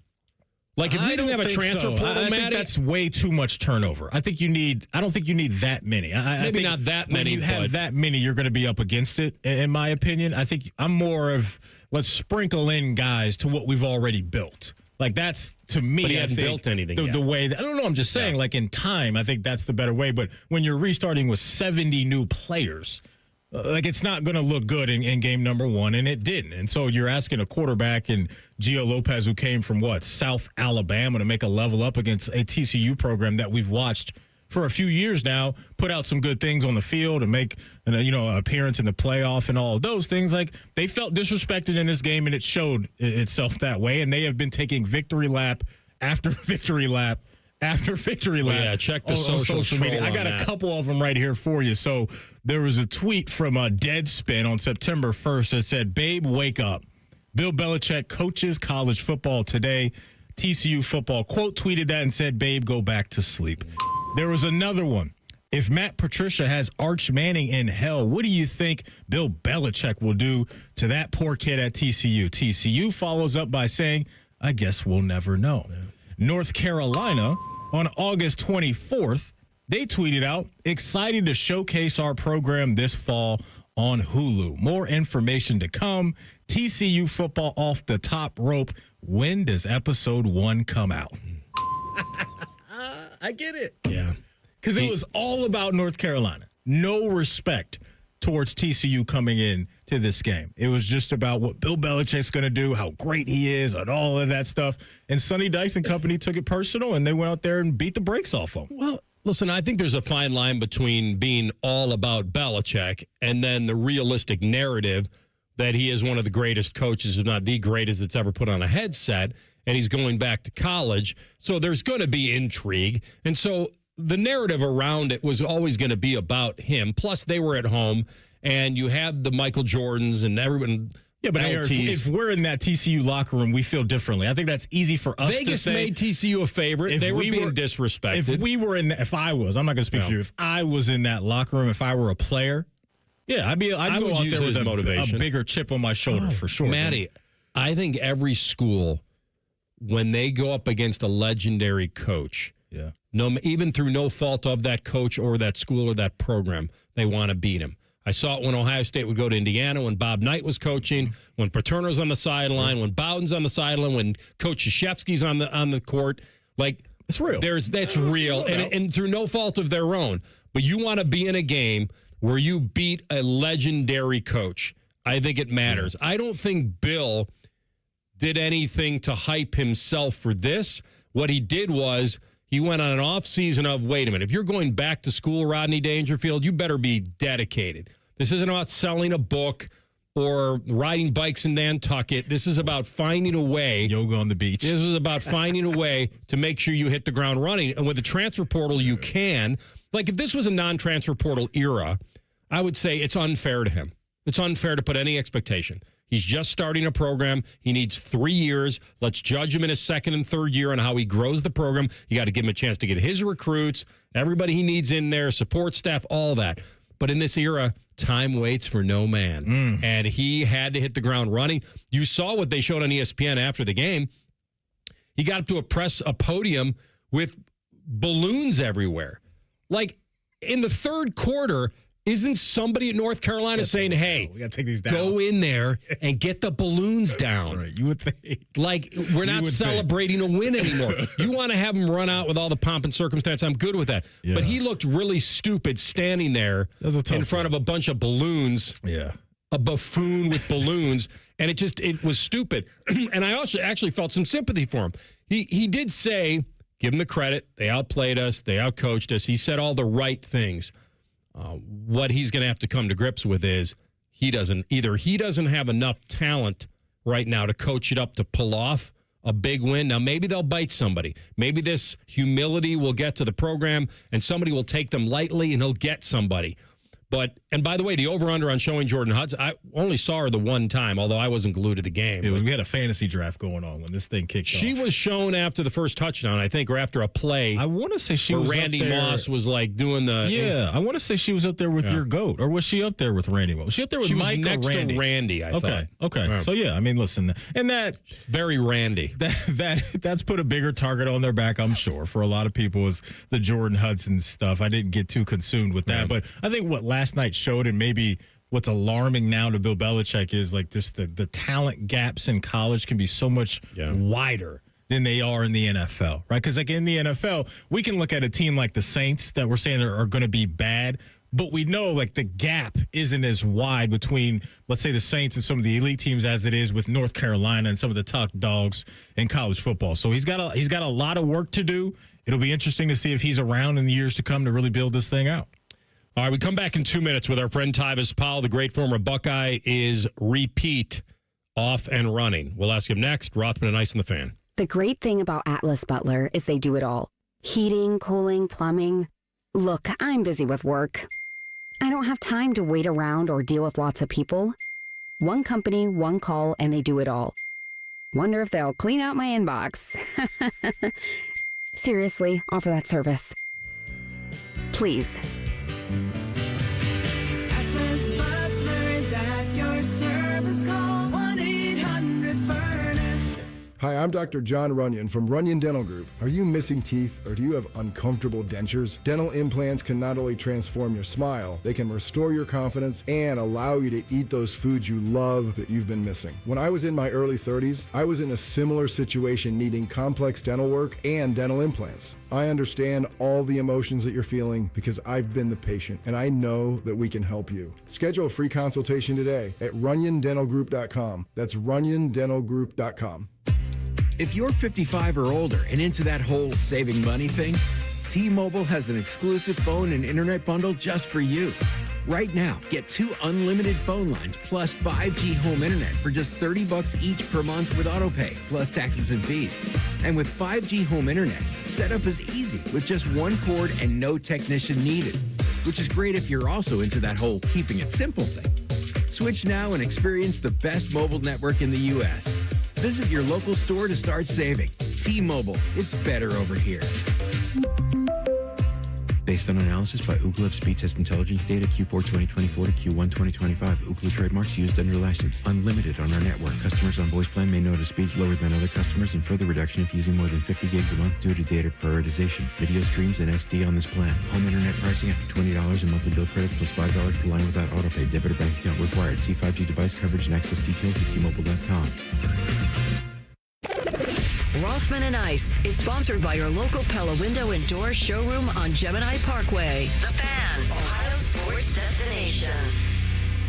Rothman and Ice present Breaking Down the Browns with Tyvis Powell.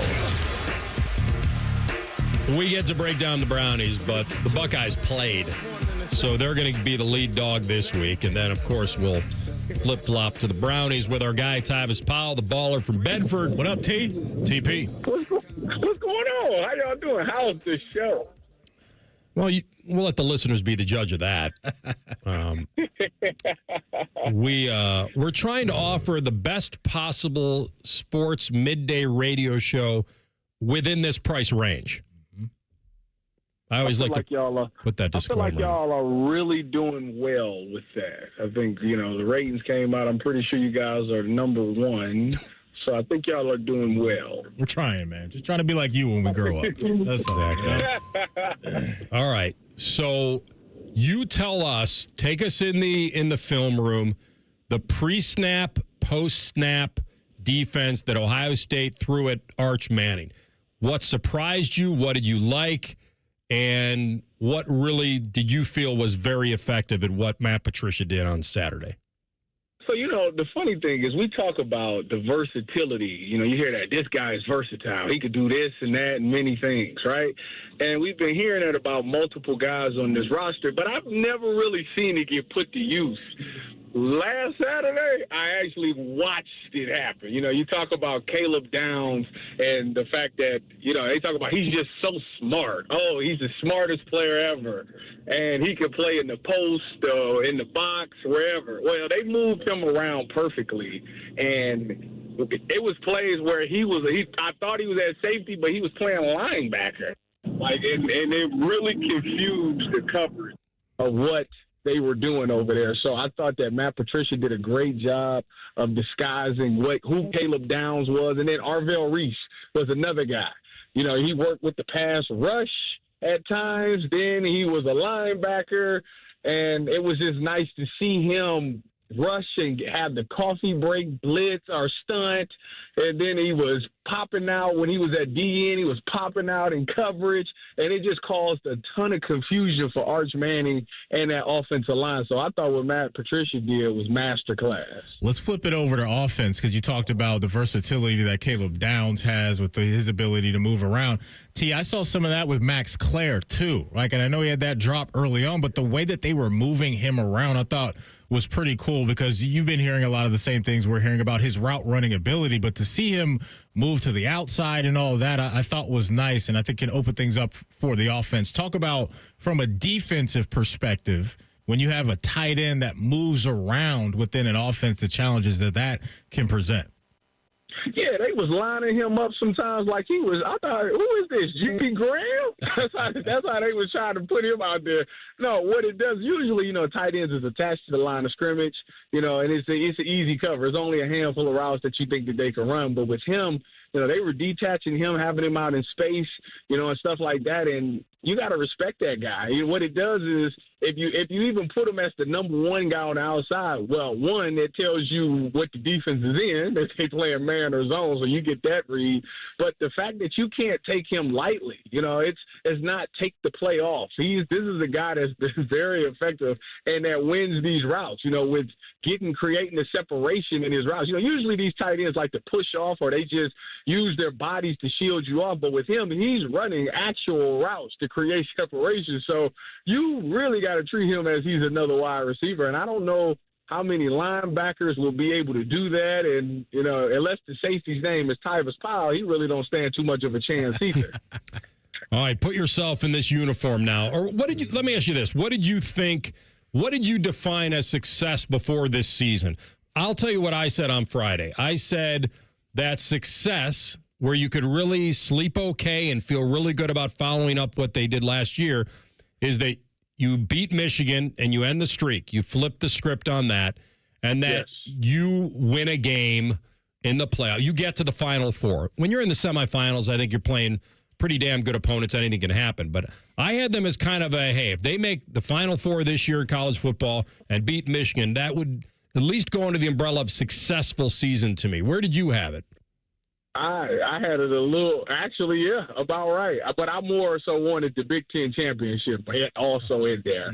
I thought that we haven't done that in a long time. I know we won a national champion last year, but we didn't even win our conference. And I thought that was something that was there for the taking. So just to say that we played in Indianapolis, you got a group of guys that's never been to Indy. Like that's unheard of, that we've had guys that's never beat the team up north and never been to Indy. So I would have loved for them to at least flip the script on the rivalry and then win the Big Ten championship. I think that, to me, that's like the bare minimum of what I expect from them this season. No, I like that. Let's zoom out real quick. And we got a few minutes, maybe not real quick, but let's get into some Brownies talk. T, I want to lock in on the running back room right now and your feel of maybe not the legal stuff with Quinshawn, but just between Dylan Sampson and Jerome Ford. How do you think that's going to look? Is there a guy that you think is going to be a horse, or do you think those guys are going to split some time now? Now tell them the real reason. Well, the real reason why I'm asking this is because I drafted both Dylan Sampson and Jerome Ford last night. We like to be transparent on this show. That's what this is really about. No, I don't think you can look at either one of them as a horse, because I don't think neither one of them has the body type for a horse. Obviously, Jerome Ford can handle being RB1 because he's been forced in that role for the past 2 years. So they're comfortable with him. If you're going to go from a fantasy standpoint, you want to go with him anyways because of the passing game that he also is going to be involved in. I think that Dylan Sampson has great balance, but I think he only goes as far as his line takes him. And when you look at him, what he did at Tennessee, I thought the offensive line did a great job of providing gaps, and he was able to get through them because he was short. But what I also liked is he had great balance. This isn't a guy that you could just throw the shoulder at and he's going to fall down. I know Carson Schlesinger did it to him in the camp, but I don't really count that. That's a welcome to the NFL moment for him. But I think he's got great balance, and he's going to be really good with yards after the contact. But if I'm going from a fantasy perspective, I'm going with Jerome Ford because he does have that home run hitting ability. Every couple of games he does break a long run, so maybe he can do that against Cincinnati, which, their defense is very questionable. All right, so give me a quick then feel for Sunday. Give me a why the Browns could win this game and why the Bengals could win this game. I think the Browns could win this game because, I think that when you look at Joe Flacco, I think that he's going to come out week one and he's going to be kind of clicking on all cylinders. I also think that when you think about the Cincinnati secondary, it's still a work in progress. I think the biggest matchup that dictates the Browns' success is actually DeJuan Jones versus Trey Hendrickson. I think that is the one nobody's really talking about, but I think that could be a key difference in this game if Trey can somehow consistently beat DeJuan, which we hope that doesn't happen. I think that Cincinnati could cause some problems in that stature. When you talk about on the defensive side of the ball, I mean, listen, if they put Denzel on Jamar Chase, that would make things better. But for some odd reason, they play sides. and I don't understand it. If you really, truly want to win this game, you know that nobody defends Jamar Chase better than Denzel Ward. Why would you not give him that assignment? But G knew. We talked to Mary Kay today, and she said she talked to G knew the other day, and he said he fully expects to take some reps against Jamar Chase. So that tells me that they're going to probably stick to their side thing again, and we're going to go from there. I think that Cincinnati could win this game because Joe Burrow, for the first time in his career, played in the preseason. That offense should come out humming. Him and Jamar Chase looked like they were already in midseason form. So if that's the case, that right there can obviously cause fits for the Browns. There were some people that were excited about the Browns scooping up Isaiah Bond. And I know he's a rookie, but, maybe in the coming weeks or at the latter portion of the schedule. No. Yeah. He's playing. They got a package of plays for him. We will see him on Sunday for a few plays. Opposite Judy? Mary Kate didn't say that. She just said that we will see Isaiah Bond because he's going to stretch the field and they want to get him going. He's been doing really well since he's been there. Okay.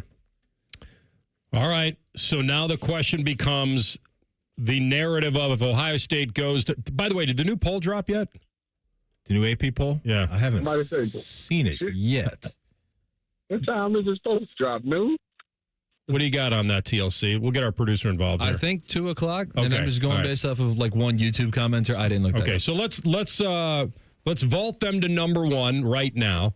And now it's handling what's the different vibe in that locker room? Obviously they were 3-2 to start, so it's not like a big jump or anything, but you did knock off the paper number 1, which was Texas to start the year. How does that change the thought process? Better, worse, the same? I think that they look at it as we got everything we need to go back to back. We can go do something that hasn't been done in Ohio State history, and that's go back to back national championships. That first game winning it in the fashion that they did made that seem like it's very possible because Texas is going to finish as a really good team. So to be able to do that and make them look the way that they look tells them that they got the pieces that they need. And what's going to keep them humble, even if they are number 1, what's going to keep them humble is the coaches is going to be like, yeah, everybody's telling you how great you are. But look, this is where we need to get better. I know that because I have myself went back and watched that defense and seeing some things that they need to clean up. I wrote a whole list out of things that they need to clean up. It's not something that's detrimental, right? It's small right now, but if they don't fix it, it could lead to bigger problems. So as great as we call in this defense, there is things that they need to work on, and it's very small details. But we know small details makes the biggest difference. Yep. All right, my man. Great stuff as always. Thanks for making time for us. No problem. Go Bucks, go Browns. There's our friend Tyvis Powell on the Bryant Heating and Cooling Systems Fangist Hotline. We will come back with a Buckeye Bulletin and Ryan Day from his presser today, and he likes this part of his team so far after Game 1.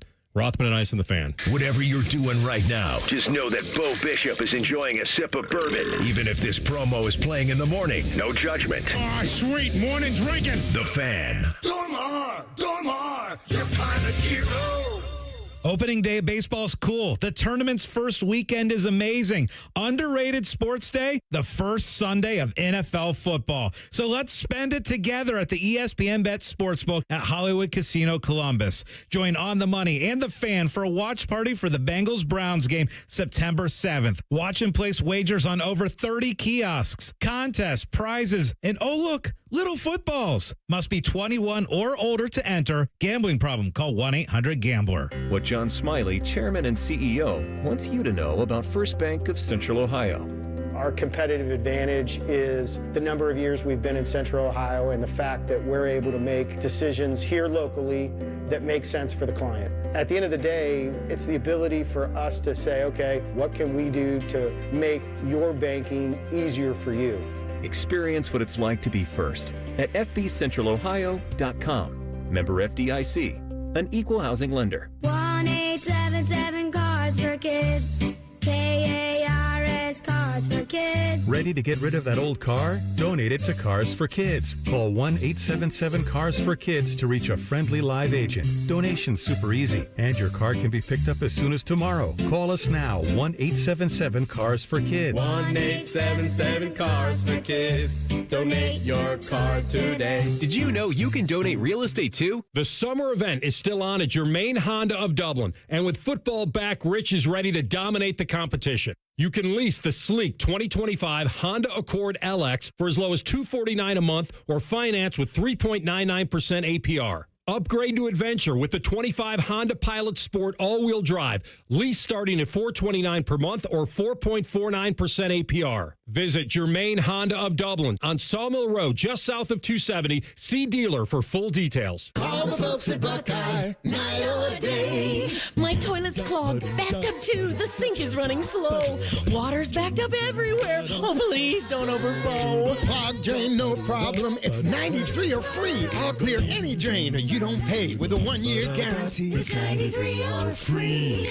Guaranteed. Call 614-683-9911. Call the folks at Buckeye, night or day. Back to work, school, it's all happening. It's real life. Routine shouldn't be a bad word. How about winning rhythm? Losing weight every week with Awaken 180 and looking forward each day in every weigh-in. Fast results online at awaken180weightloss.com. Dormar, your kind of hero. When your furnace or air conditioner is broke, we come out that same day. Dormar, home the Tin Man. Hello, big voice guy here. I've been hired to tell you all about the Fans YouTube channel. Did you know you can immerse yourself in Buckeye goodness like Austin and Burb's daily podcast, The Beat? Yes, sirree, Bob. Subscribe today. It's almost Football Friday. All play and no work. Sponsored by Tansky's Sawmill Toyota. Your home for football, The Fan. Rothman and Ice present Buckeye Bulletin. Sponsored by Logan AC and Heat Services. Don't go through another air conditioner breakdown. For fast, friendly service, call the experts at Logan Services now for a free estimate and next day air installation. All right, a little Buckeye Bulletin time. Coach Day really likes that offensive line, and they played so clean. Right? Yeah, they have one motion penalty? Can't even remember. But they just played clean. And it wasn't a game where you needed them to blow Texas off the ball. It was about keeping a young quarterback up and with a chance to make some throws. They did that. We heard all offseason about this Texas defense was going to manhandle them up front. And yes, while you could take some chances deep against them, would a young quarterback even try that or do that? They did it obviously the one time when Carnell Tate made the circus grab. But he's got to like what he sees out there. The physicality, he said today they got to be more explosive on offense, but it wasn't about being that this week. And that's why I love situational coaching. And I do bring up this because I brought it up during the show earlier. I think it's interesting that, he was accused of being so conservative in the Michigan game, which he was. And this week, technically, he was conservative. But I think it was a different kind. I do. I think the game plan, he talked about being conservative, but it was more from a standpoint of taking the chances when you felt you had to and trusting the quarterback when you had to. Now, we don't have to relive all the Michigan, but there was a missed kick in there, and he kind of played, and things started to snowball in a kind of a non-positive way. When you miss a kick or you play to get 3 and you don't get it, and it feeds.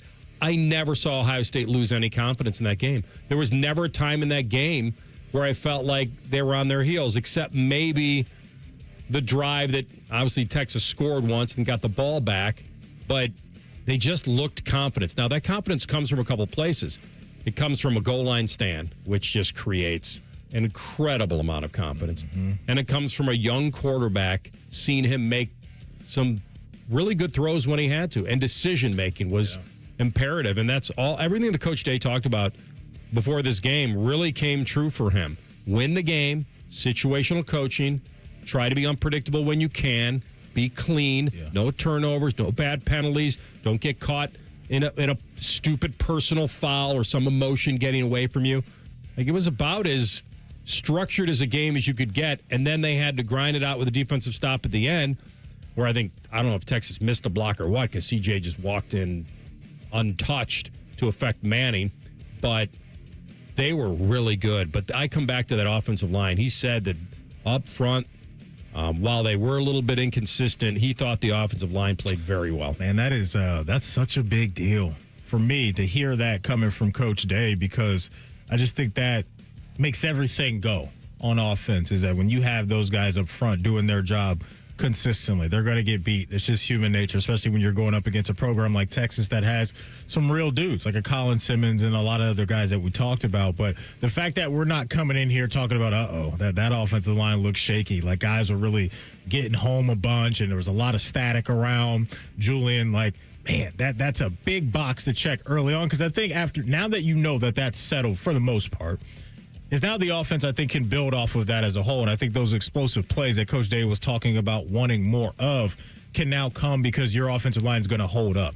The Texas defense, I think, wanted to do everything in their power to take away explosive plays, as every team is going to want to do. But when you're Texas, I think you have the dudes to actually do that. And so you got to capitalize on those big plays that you're going to attempt to do. And they did that in the Carnell tape.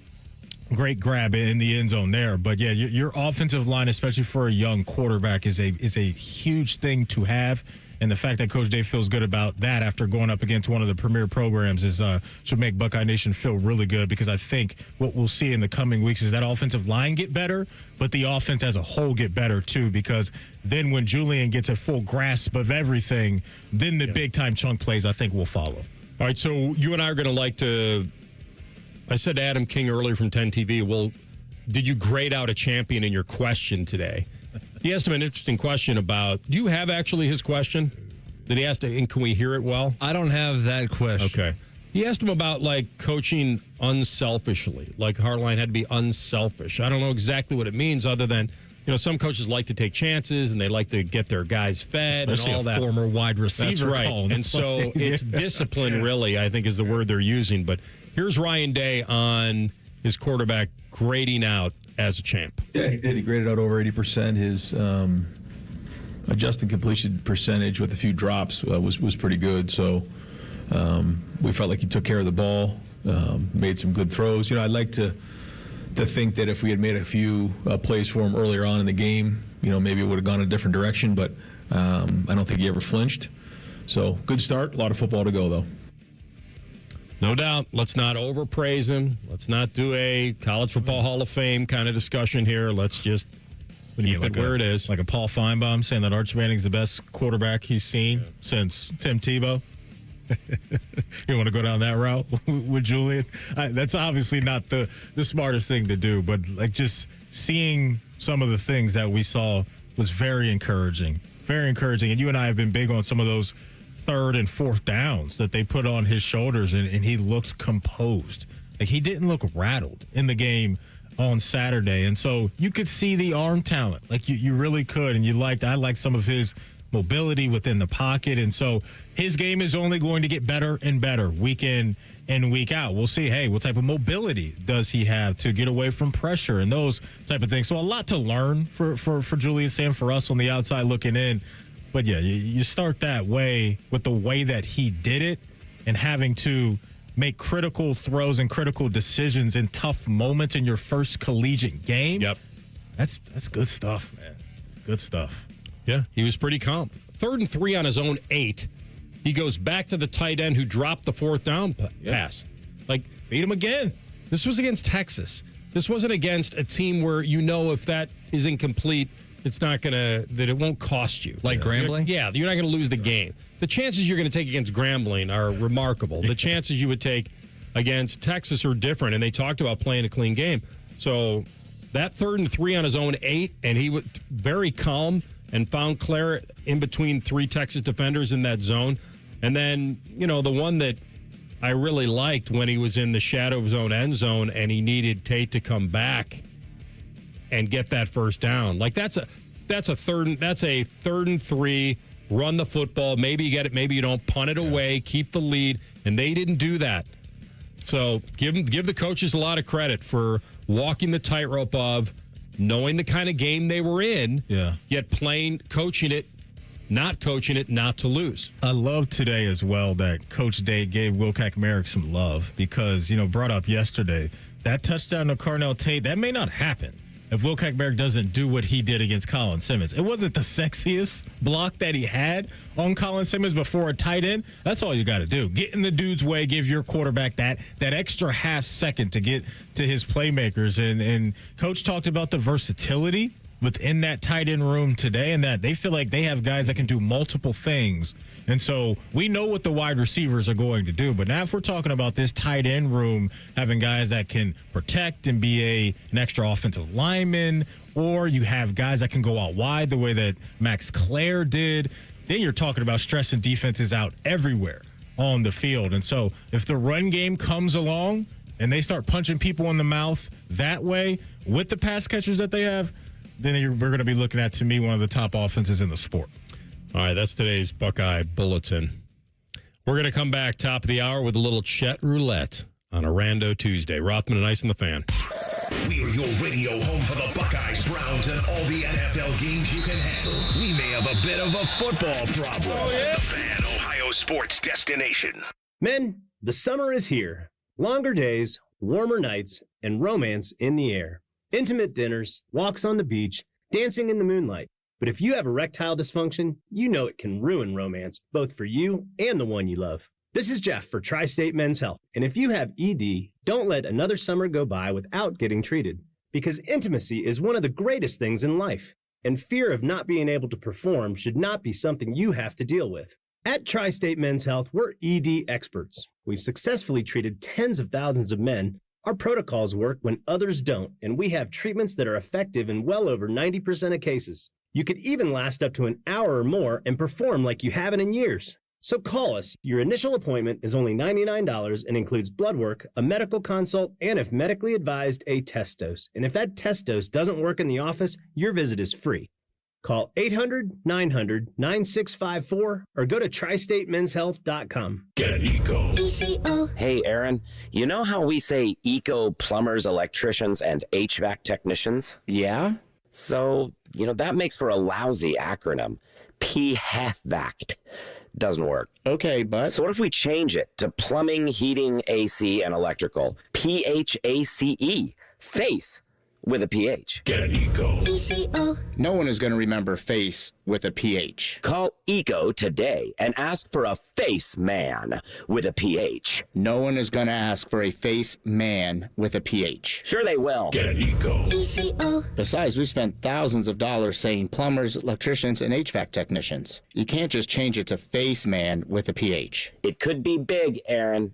I don't think so. Would you rather I go back to inventing random household items and stop messing with your catchphrase? Yes, please. Get ECO. ECO. ECO plumbers, electricians, and HVAC technicians, not face men. With a PH. Get your exterior painting to-dos done easily with Dutch Boy Pristine Exterior Paint. With its rain rinse technology, rain naturally washes away dirt and grime. Plus, it resists cracking and peeling, making it perfect to withstand the harshest weather conditions. Save big money on Pristine Exterior Paint and start your painting project today. Plus, check out our weekly flyer on Menards.com for more great deals happening this week. Save big money at Menards.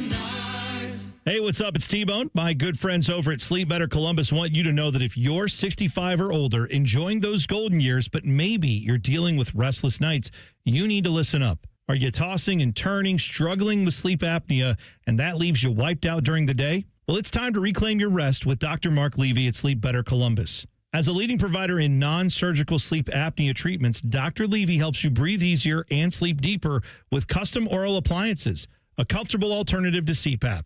The best part is that Sleep Better Columbus is in network with most medical insurance plans and is a proud Medicare provider, so your coverage can work seamlessly with Sleep Better Columbus. And as we head toward the end of the year, don't let those benefits go unused. You don't want to wait to use your deductible. Act now to make the most of it with Sleep Better Columbus. Call Sleep Better Columbus today at 800-MORE-SLEEP or visit sleepbettercolumbus.com. Once again, that number, 800-MORE-SLEEP or sleepbettercolumbus.com for your consultation. Sleep better, live better. You've earned it. What's better than cheering the Buckeyes on to victory? Wearing our exclusive collection of OSU jewelry as you watch. Hi, this is Alex Johnson from the Diamond Cellar. We're an officially licensed jeweler of The Ohio State University, and we've created beautiful Buckeye jewelry that will last a lifetime. From Blocko earrings to Diamond Script Ohio necklaces, we've got luxury Buckeye gifts starting at $99. No matter where you're watching, show your Buckeye love at the Diamond Cellar, proud sponsor of Ohio State Athletics.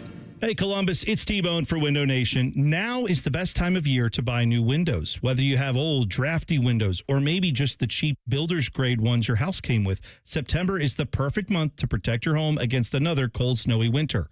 And right now, Window Nation is offering their most popular offer. Buy 2 replacement windows, get 2 for free. Plus, you won't pay any interest, monthly payments, or down payment for 2 years.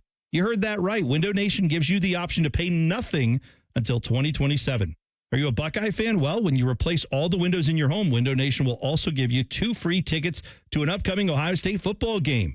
With Window Nation, you get top quality windows from a trusted company, and it's all at a reasonable price because they know replacing windows is an investment, and they want to make it affordable for you. Don't miss Window Nation's most popular offer. Right now, buy 2 windows, get 2 for free. And remember, you'll pay nothing for 2 years. Hurry, Columbus, this sale won't last forever. 866-90-NATION or visit windownation.com to get your free quote.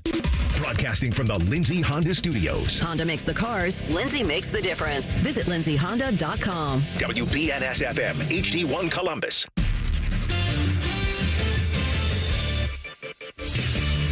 Good afternoon, I'm Tyler Danberg with your Fan Sports Update. Ohio State hosts Grambling State Saturday after a win over number 1 Texas. Tune into Buckeye Roundtable tonight at 6 on the Fan.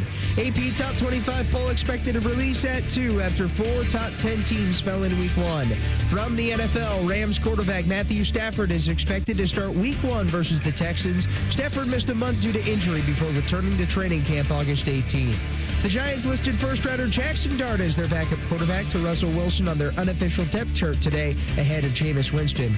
Baseball tonight, Cincinnati Reds welcome the Toronto Blue Jays at 6:40. Cleveland Guardians at the Boston Red Sox at 6:45. This update is sponsored by BMI Federal Credit Union. Enjoy rates lower than the national average, plus a special rate on balance transfers with a Visa Platinum or Visa with Rewards credit card.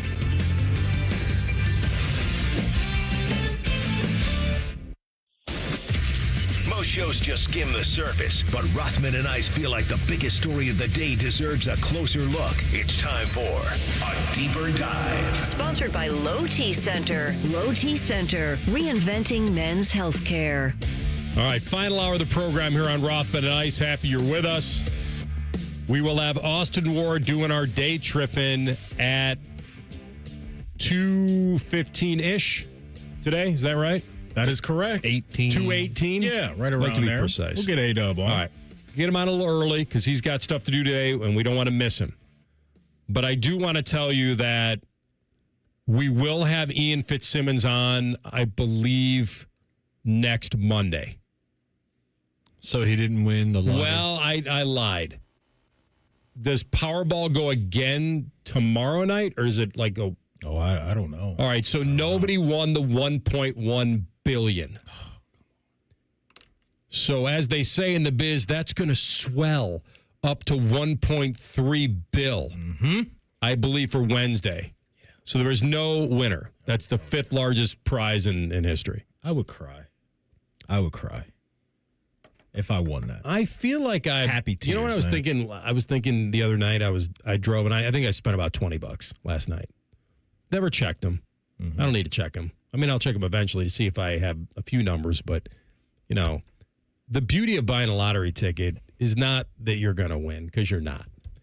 It's that time between buying it and the drawing of thinking you might have it. That's it. Yeah. It's that's what you're living for, is that you could be walking around with it. No player had it, so it's going to go to 1.3. And if you win it, you get lump sum of 600 mil or whatever, or you can take the millions annually, which no one truly advises you to do. If you're fairly smart, you want to take the lump and then you want to invest it the way you want it and then pull ripcord on your life and do whatever the hell you want. I don't want to wait. I think I need to be responsible. I think I need the responsible plan. $500 million on you, that you'd find a way to make it through your life with that money, with some money. There's something about dropping about what 30, 40, 50 million a year, whatever you want it is. in your bank account. Like that's a win for me. Either way, you're winning. Well, you're also a guy that wants to work Monday, Wednesday, and Friday. I was about to say, if you won the Powerball tonight, you'd be crying because you have to show up for work the next day because it's a Wednesday. Yeah, trust me, I would not be crying for that reason. I'd be crying just happy tears because all the dreams that I would make come true for myself and others. You know what I'm saying? Where do you draw that line, Matty? What do you mean?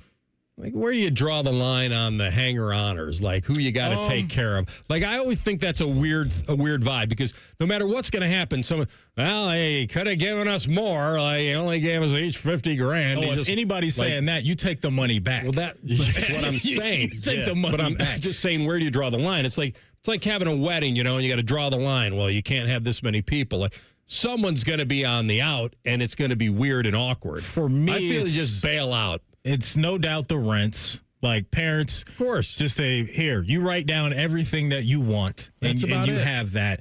And then the homies for sure are getting a cut. Yeah, but I got to give all the homies something. The homies, though, are in a pecking order, I would imagine. No, everybody gets the same amount. Share. Yeah, everybody gets the same amount. Got to take care of the gang for sure. 1.3. So if you take home $700 million. Yep.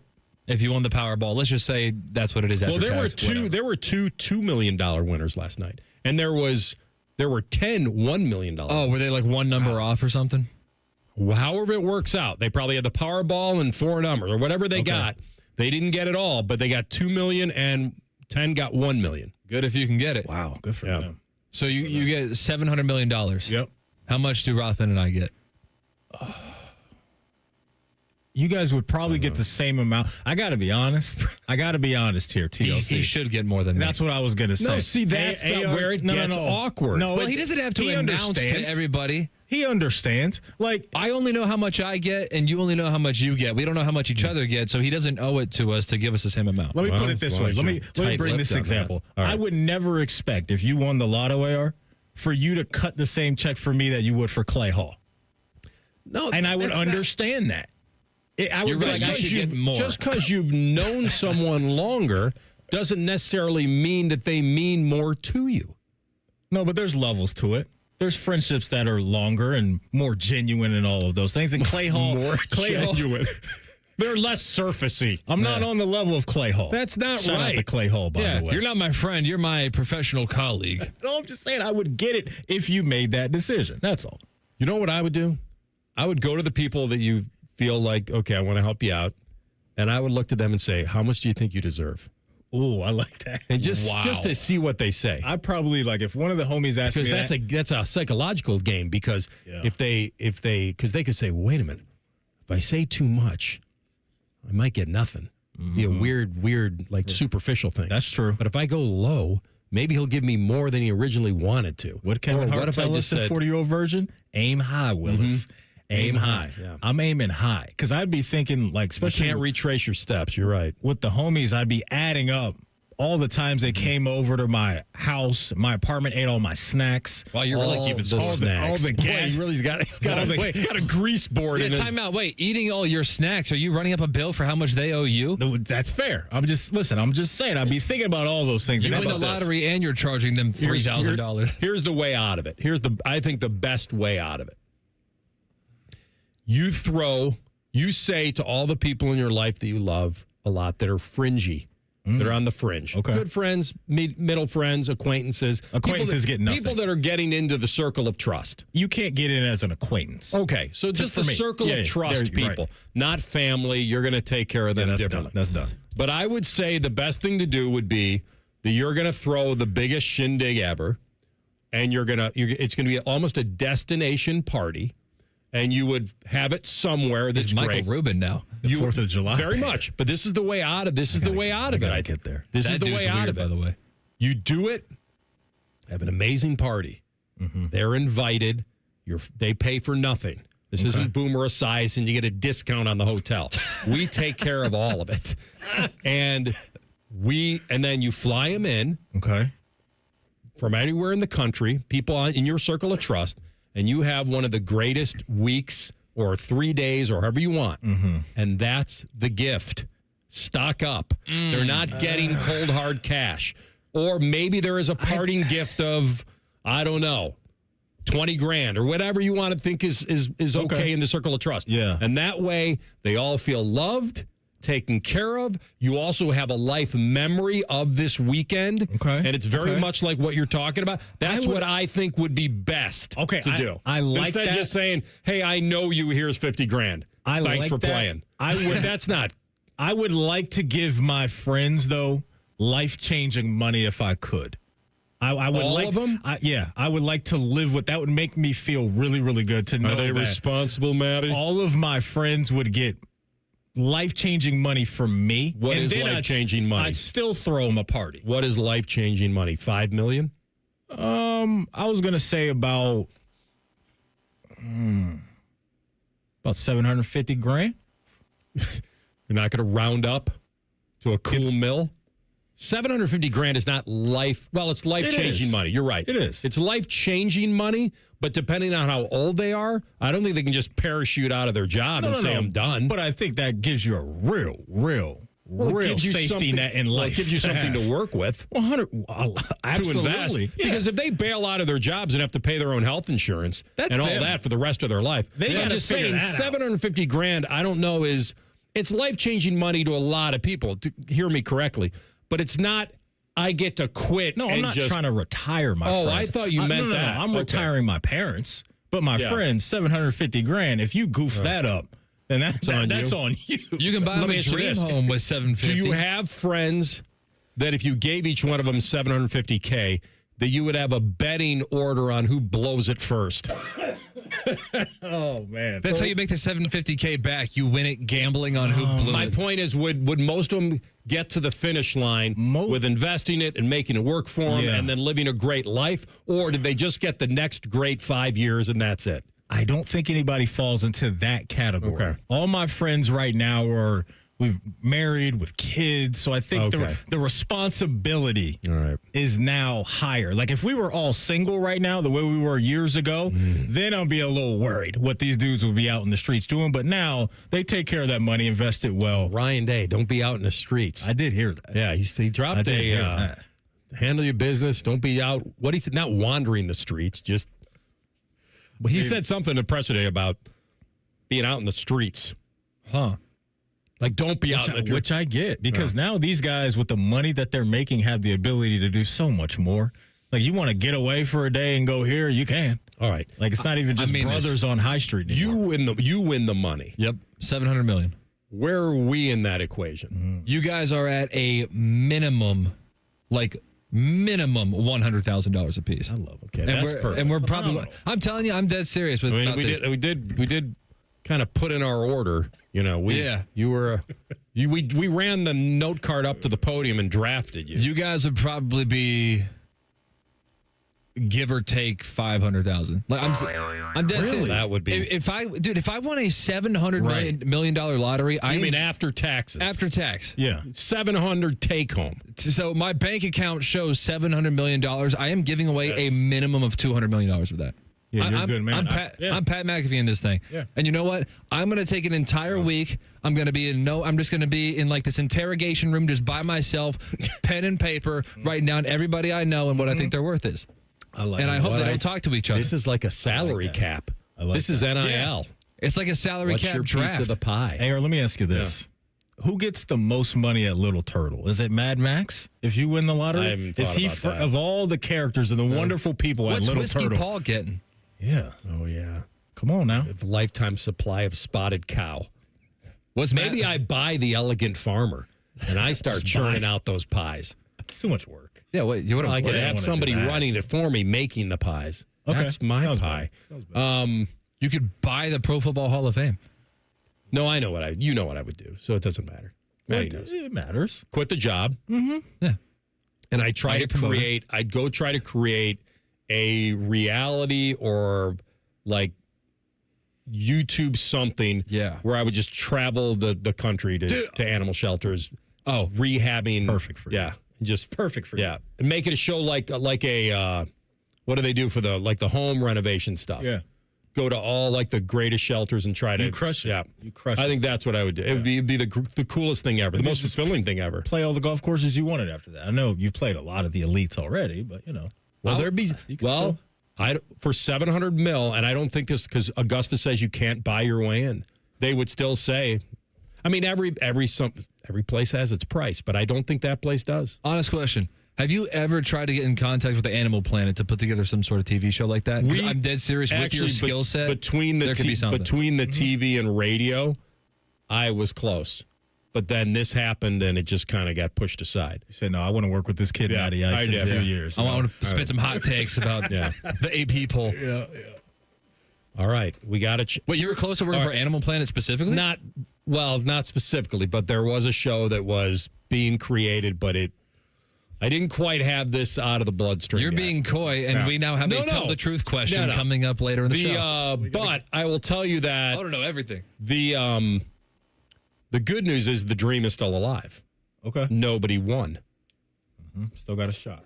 Nobody won that damn thing. It's going to $1.3 billion. TLC, you win that, you can quit and get on Love Island. I know. I can start my own Love Island. What do you mean? Are you get on Love Island? They'd want to come. He'd start his own. Well, no, you could have your money and then win Love Island and give you more money. I can start my own winter version of Love Island because we got the hemispheres that are different. And so I can go to the southern hemisphere, which Fiji's there, so they can do it in the winter too. But I'll do it in the winter. I like it. Austin Ward up next. We talk Buckeyes. Rothman and Ice and the Fan. Winners of the prestigious Platinum Microphone Award every year, given to the best radio station in the world. No need to look it up. It's real. The Fan. Common Man here for Weed Man. I have the greatest lawn in the neighborhood every single year. And the reason why is water and Weed Man. Good news, I'm only selling you one of them. Fall is the perfect time to improve your lawn for next year. The work you do or don't do now is directly reflected next spring. If you want a beautiful spring lawn, it starts now, not next April. Now through the end of September, mention the promo code Common Man and get a free blanket weed control with the purchase of a full program. For a free quote, go to weedman.com. That's weedman.com. Back to work, school, it's all happening. It's real life. Routine shouldn't be a bad word. How about winning rhythm? Losing weight every week with Awaken 180 and looking forward each day in every weigh-in. Fast results online at awaken180weightloss.com. Here's 3 reasons to buy your Blue Jackets ticket plans for the 25-26 season. 1, pick your seat and pick your games. 2, plans start at just 11 games. 3, flexible payment plans. Act now. Visit bluejackets.com/tickets. The summer event is still on at Germain Honda of Dublin, and the deals are hot. Lease the rugged 25 Honda Ridgeline Sport for just $339 a month, or finance with an unbeatable 0.99% APR. Or drive home in the new 25 Honda Prologue EX. Lease it now for only $149 a month, or 0% APR, plus no payments for 90 days. Get the deal you deserve at Germain Honda of Dublin on Sawmill Road, just south of 270. See dealer for full details. This just in. Hot off the bench press. Planet Fitness has expanded strength equipment. Save $28 or more when you join today. We're raising the bar with these benches. And our hack squat will have you actually looking forward to leg day. Plus, we're still repping all the best-in-class equipment we've always had. There's no better time to get stronger. So join Planet Fitness today and save. Just $1 down, $15 a month. Offer ends September 12th. See Home Club for details.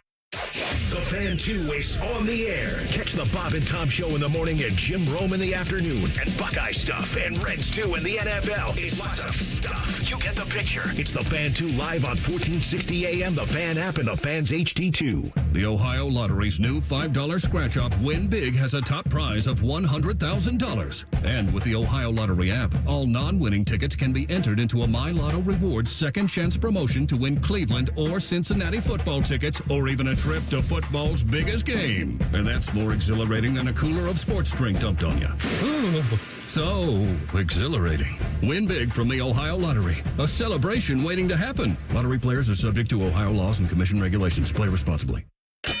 Hello, it's John Kozik, founder and president of TurboTrack Realty, and I buy real estate as is fast for cash. Give us a call today for an all-cash offer at 614-470-2000, 614-470-2000. I buy vacant properties, inherited homes, divorce situations, death in the family. I even buy my tenants won't pay me the rent houses. Give us a call today for an all-cash offer at 614-470-2000, 614-470-2000. Fan weather. From the Logan AC and Heat Services Weather Center. Do not forget the sunglasses at home. The sunshine is in full effect today with afternoon highs getting into the low 80s and light winds. Mostly clear skies overnight tonight with lows into the upper 50s. And then for Wednesday, we could see some isolated showers and storms in the afternoon, although most of us across central Ohio remain mainly dry with temperatures in the low 80s. For the Fan, I'm meteorologist Meredith Garfalo with the 10 Weather Impact Forecast. Bet365, the official online sports book of Rothman and Ice. Whatever the moment, it's never ordinary at Bet365. The Fan, Ohio's sports destination. Let's do a little day tripping. Sponsored by Atlas Butler Plumbing. Call us today at 1-800-FURNACE for all your plumbing and drain service needs. Yes, 1-800-FURNACE works for plumbing, too. All right, he's the man. He's Austin Ward covering Ohio State football, and he's with us now. LettermanRow.com and a lot more. A-Dub in the house. Good to have you, my man. Great to be with you guys. Thanks for having some flexibility on the time because we are about to go with the live show at Roosters with Bobby and Jay-Z and Berm and myself. So a lot to discuss and catching up here as we recap what happened on Saturday. Is Beyonce with Jay-Z? She there? That's what we call Nicole Cox. Yep, she is our Beyonce. Great group, man. Big hitters. Good stuff, as you always provide, and all those people provide. So, listen. One of the first questions was asked about the running back pecking order and why did CJ get the start. I knew that Coach Day would deflect that a little bit because it wasn't as impactful anyway. And I know this could be a committee, but I do think that it had to be a big deal for CJ to get the start against Texas in the opener in the shoe, and it had to be maybe a hair disappointing for Peoples not to get it. Now, that they're not going to admit that. It's a team thing, but you read into that a little bit for me. Why do you think CJ earned the start in that big of a game? Yeah, I think it's not even just Anthony earning the start. He, had basically twice as many carries, almost exactly twice as many carries in this game, and I think I kind of anticipated that this would be the case, if I'm being honest with you, because someone with his level of Power 4 production, C.J. Donaldson at West Virginia, with the improvements that he's made to his body. I mean, within the first 3 weeks of C.J. Donaldson being on campus and in the Woody Hayes Athletic Center, the way that he was being talked about for the work in the weight room, what he could become once you put some of the other pieces around him at Ohio State, like this excitement has existed for a long time. And as you said, they're both going to play important roles as the season goes along. I think in terms of play in, play out, physicality, being able to withstand that between the tackles, I just think C.J. Donaldson, with the maturity both physically and mentally, he's got a different level right now than James Peoples. And maybe in a month and a half, we could have a different conversation about what their roles look like. But I was not surprised to see the Buckeyes leaning on C.J. Donaldson the way that they were on Saturday. And I think when you get into some of these bigger games, the body of work and the experience he has is going to continue to be a difference maker for him. So last offseason, it was wait until you guys see Jeremiah Smith, right? You guys got to see these practices. You were telling us that this kid is special, and you absolutely nailed it. This offseason, it's kind of similar things said about Arvell Reese, right? And how this guy has developed behind the scenes and the body type and just what he looks like. And then we see it on full display on Saturday. I thought Arvell Reese had a heck of a game, and the way that Matt Patricia was using him was pretty cool to see. Yeah, I think you two asked me last Tuesday out on day tripping, like, who are we going to be talking about coming out of the Texas game? And Arvell Reese was the first place that I looked. I mean, I think if I was going to be right about the way the game script played out and that Arch Manning was going to be under duress, not just because the horseshoe was electric, but because of all the different looks and the different pressures that Matt Patricia could throw at him, like Arvell Reese was going to be in the midst of that. And he more than lived up to some of the offseason conversation. He was everywhere. And you may just even be scratching the surface with what Matt Patricia could ask him to do as the season goes along. in terms of the athleticism and, a lot of the conversation, thinking back a year ago, James Laurinaitis would say, if there's a mistake and we're trying to work through this and get him to understand the way that the defense works and his role in it, and sometimes not try and do too much. There's not been a time where the conversation since then has been like, Arvell's making the same mistake over and over. It's like if he does something wrong once, it's immediately corrected. So I think, again, you go back to even just some more conversation with C.J. Donaldson, the body of work, the amount of reps that Arvell Reese has. 43 tackles a year ago. It's not a mystery, I don't think, to anyone in Columbus what he could provide for Ohio State. But nationally, I don't think anyone was expecting him to go out there and be the playmaker for the Silver Bullets that was commanding the most attention.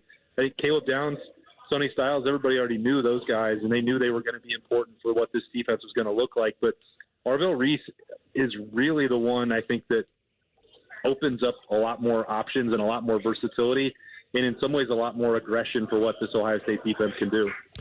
Did Julian Sayin surpass your expectations, and if so, by how much and why? Yeah, I would say so, Anthony. And I think the biggest reason that I can say that is because he seemed to surpass what Ryan Day, Brian Hartline, and Billy Fessler thought he could do in game number one. I think when we were having these conversations throughout camp, we're going through spring camp, and what's it going to take to win the job? When will Ryan Day name him? What they were looking for, aside from some of the unquantifiable things about command of the huddle and communication, all that stuff, was like just sort of a level of consistency to raise the floor. No one ever denied at any point that Julian Sayin had the highest ceiling of anyone in that quarterback room, and that's existed long since before his recruitment or his transfer to Ohio State. But it was smoothing out some of the rougher edges and being able to deliver play after play after play where the football needed to be. And even those drops on Saturday, those balls were directly on the money. So I think Ohio State can ask Julian Sayin to do more, certainly more than they thought that they could on Saturday against Texas. And that's got to be, I think, really exciting for that offensive brain trust, because they're not going to play Texas every week. It's not going to be the season opener the next time they play a big-time matchup like that. So for Julian to get through that with no mistakes, with consistent accuracy, decision-making on point, even showing some of that elusiveness in the pocket when Ohio State was coming out from the red zone. He makes that throw on the run to Carnell Tate. All those things check the box. So to get through that, win or lose, I think you would have felt good about that if you're Ohio State, but you feel way better when it's a win and you know that you can still add to that with Jeremiah and Carnell and Brandon Ennis and Max Clare moving forward, because, even just the numbers would have looked a lot better without those drops. And if Jeremiah Smith drops 2 more balls over the course of this season, I'll be absolutely stunned. Austin, what did you think of the defensive line and some of the guys that were up front making some noise on Texas? Anybody jump out to you there? Yeah, I think it was noticeable when Kenyatta Jackson wasn't out there. So the pass rush wasn't as dominant as maybe anyone would want to see, but I think that was maybe by design. Ryan Day talked about that. Matt Patricia both referenced that as well. Like, there were some opportunities where they were going to drop out 8 guys into coverage, and that the defensive line had to play an unselfish game and not give up too much, not let Arch Manning make plays with his legs. So in some ways, like, statistically, it makes it a difficult game to evaluate. And I know we've had a ton of Tuesdays with, like, can Ohio State generate pressure without blitzing? Is the Rushman group going to be able to get home? And it feels weird to say, like, that almost wasn't the mission for them on Saturday. It was to not let things get out of structure and to let Arch Manning make plays. A couple times he did that. They're going to need, I think, Kenyatta Jackson to get back from this. Looks like the old upper body situation and protocol. He's going to be fine in the long run. But, in terms of, like, going out there and dominating one-on-one matchups, that didn't necessarily happen on Saturday. But it was they did meet the standard for what they were being asked to do against Texas. And so you take that as a positive. And then, especially that scenario, Arch Manning trying to get the quarterback sneak, that you have Edric Houston, Caden McDonald, Caden Curry, all of them chipping in there with that physicality in the moment where you needed it most. So that's the play that stands out in my mind more than any others. And then we'll see if by, Washington, if that pass rush is able to just get home without them maybe having to get dipping too far into Matt Patricia bag of tricks. Well done, my man. We'll let you get to it. Thanks for the time as always, bud. Appreciate you guys. Talk to you next week. You got it. That's Austin Ward, Leonard Monroe. And, of course, you're on the Fan on the Bryant Heating Cooling Systems Fan Guest Hotline. Fellas, did you know that age is the number one contributing factor to erectile dysfunction? If you are dealing with that issue, that can change quickly if you go see my family over at the Columbus Men's Clinic, because you don't have to feel tired anymore. You don't have to feel sluggish. Those people over there at the Columbus Men's Clinic will get you in the right direction right away, because there's no guesswork. There is no gimmicks. All it is, fellas, is real science and effective treatments. Take it from me. I went over there. They checked on my blood. They checked on some other things, and I feel really, really good. So the Columbus Men's Clinic is the place to be if you are not feeling like yourself. Consultation, including blood work, is just $99 with results before you leave. So all of this is affordable. It's accessible, and they are ready to help you out right now. Call them at 614-300-7400, or you can visit them at columbusmensclinic.com today. Again, their number is 614-300-7400, or you can hit them up online at columbusmensclinic.com. All right, we come back in 2 minutes. Where are the national champs now in the AP poll? The new one has dropped. And how far did Texas fall? We'll tell you in 2 minutes. Rothman and Ice and the Fan. Hi, I'm Dr. John Runyon from Runyon Dental Group. Are you missing teeth, or do you have uncomfortable dentures? Dental implants can not only transform your smile, they can restore your confidence and allow you to eat those foods you love that you've been missing. When I was in my early 30s, I was in a similar situation, needing complex dental work and dental implants. I understand all the emotions that you're feeling because I've been the patient, and I know that we can help you. Schedule a free consultation today at RunyonDentalGroup.com. That's RunyonDentalGroup.com. Is there anything better than a college football Saturday? Not if you're at the ESPN Bet Sportsbook at Hollywood Casino Columbus. Join the Fan for watch parties for the games this season. Oh, you got to check out the display case of amazing autographed prizes you can win. It's beautiful. 2 massive TV walls to watch the national champs. Watch and place wagers with over 30 kiosks, contests, prizes, and live shows. Must be 21 or older to enter. Gambling problem? Call 1-800-GAMBLER. If you're 55 or older and into that whole saving money thing, T-Mobile has an exclusive phone and internet bundle just for you. Right now, get 2 unlimited phone lines plus 5G home internet for just $30 each per month with autopay, plus taxes and fees. And with 5G home internet, setup is easy with just 1 cord and no technician needed, which is great if you're also into that whole keeping it simple thing. Switch now and experience the best mobile network in the U.S. Visit your local store to start saving. T-Mobile, it's better over here.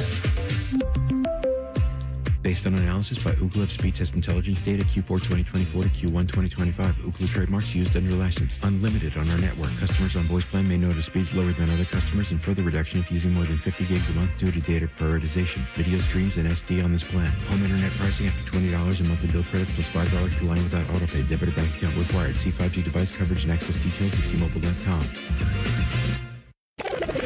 Rothman and Ice is sponsored by your local Pella Window and Door showroom on Gemini Parkway. The Fan, Ohio sports destination.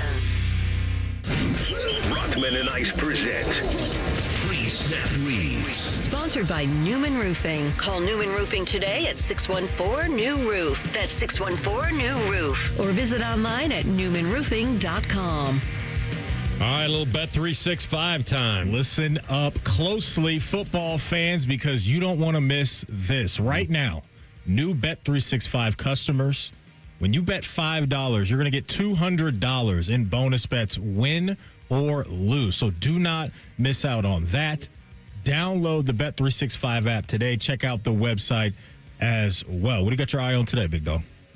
So I got an eye on the Reds and Jays tonight at 6:40. Your boy Lodolo is going. Mm-hmm. I can count on him for some Ks, so I'm going to go over 4.5 strikeouts, and then I'm going to go no run first inning to get me over even money. Okay, that's it. And Nerfy. That's the Nerfy is one of those. Just you live and die. You win it quick, you lose it quick. It's like walking up to a roulette table. So I'm going to go Nerfy on the Reds, Jays, and Lodolo over 4.5 Ks. I'm going to look around the corner a little bit to Thursday night's NFL kickoff with the Eagles taking on the Dallas Cowboys. And I like these anytime touchdown bets over at Bet365. I like Dallas Goedert at plus 200. I think Philadelphia is going to score a nice amount of points. Dallas's defense, to me, is going to be very shaky without Micah. They've got good corners with Diggs and Bland on the outside. So I'm going to go with Dallas Goedert, or maybe Cook in the middle of the field, hopefully down in the red zone. So give me Dallas Goedert plus 200 to score a touchdown on Thursday night. The other one that I may have to lean into in case it goes somewhere, and you guys can tell me whether you think the line would move on me, but I like the fact that the Bengals were only laying 5.5 earlier in the show. It was pretty comfortable. And I feel like I could jump on that now and like it.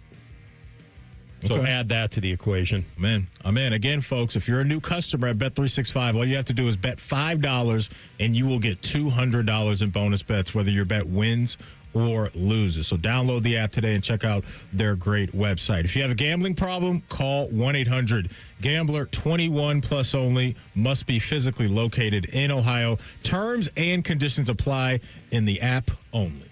And may the odds be ever in your favor. You seen the new poll? Either one of you guys? No, I have not. All right, this is beautiful then. Because I have. We'll do it live. We'll do it live. Blanket, we'll do it live. All right. Let me ask you guys first. Mm-hmm. Let's go. We'll go in order. Number one team in America. The Buckeyes. Bucks. Yeah. Number one. Number two team in America. Nittany's. I would have voted LSU. Why would you say Nittany's? Just because they were number two. Just because I feel like 9-2 is a big jump for 1 week. If you were voting on the road. If you were voting, well, I'm trying to guess the answers here. I'm playing Family Feud. No, I'm just curious though. Like if you were voting, who would you vote for? LSU or Penn State to be two. Maybe somebody. Yeah, LSU, I guess. Okay. It's not even close. I would vote LSU. Of course you would. They went on the road. You know how I'd do it. All the 1-0 teams would be the first half of the rankings, and all the 0-1 teams would be the second half of the rankings, okay? You're not going to take into account the schedule? I'm not going to take into account Penn State beat Nevada? I'm not going to take into account preconceived notions. Because you haven't done anything. Now, by week 6 and 7, it'll all fix itself. But you better believe Florida State was one of the best 10 best teams in the country right now. I'm not. What's that? Sorry, I'm just curious. When you get to it, Florida State is who I'm fascinated to hear about. I know that I'm ranked Florida State second. The counter argument would be, well, if Penn State doesn't play anybody for 3 weeks, then they shouldn't even be in the poll. Well, I understand that's not. You can't be 100% on who you played. Yeah. You've got to go a little bit on what you think they are. Mm-hmm. But we have more information on what we think people are and what they've actually done in week 1. This isn't to totally disrespect Penn State. I wouldn't drop them out of the top 10, but I would say that you got to give a little more weight to LSU's win. I'm with you. So Penn State is 2. Really? In the AP poll. Okay. The writers have said, you know what? You were 2 to start. You didn't do anything to lose it, but you can get leapfrogged. Like, that's possible. Yeah. Anyway, LSU is 3. Okay. So we're splitting hairs. Miami's 4. No. They're not. Oregon. Apply the same logic I just applied to Penn State. I can't remember who was 5. No, 5 was Oregon. Nope. It wasn't?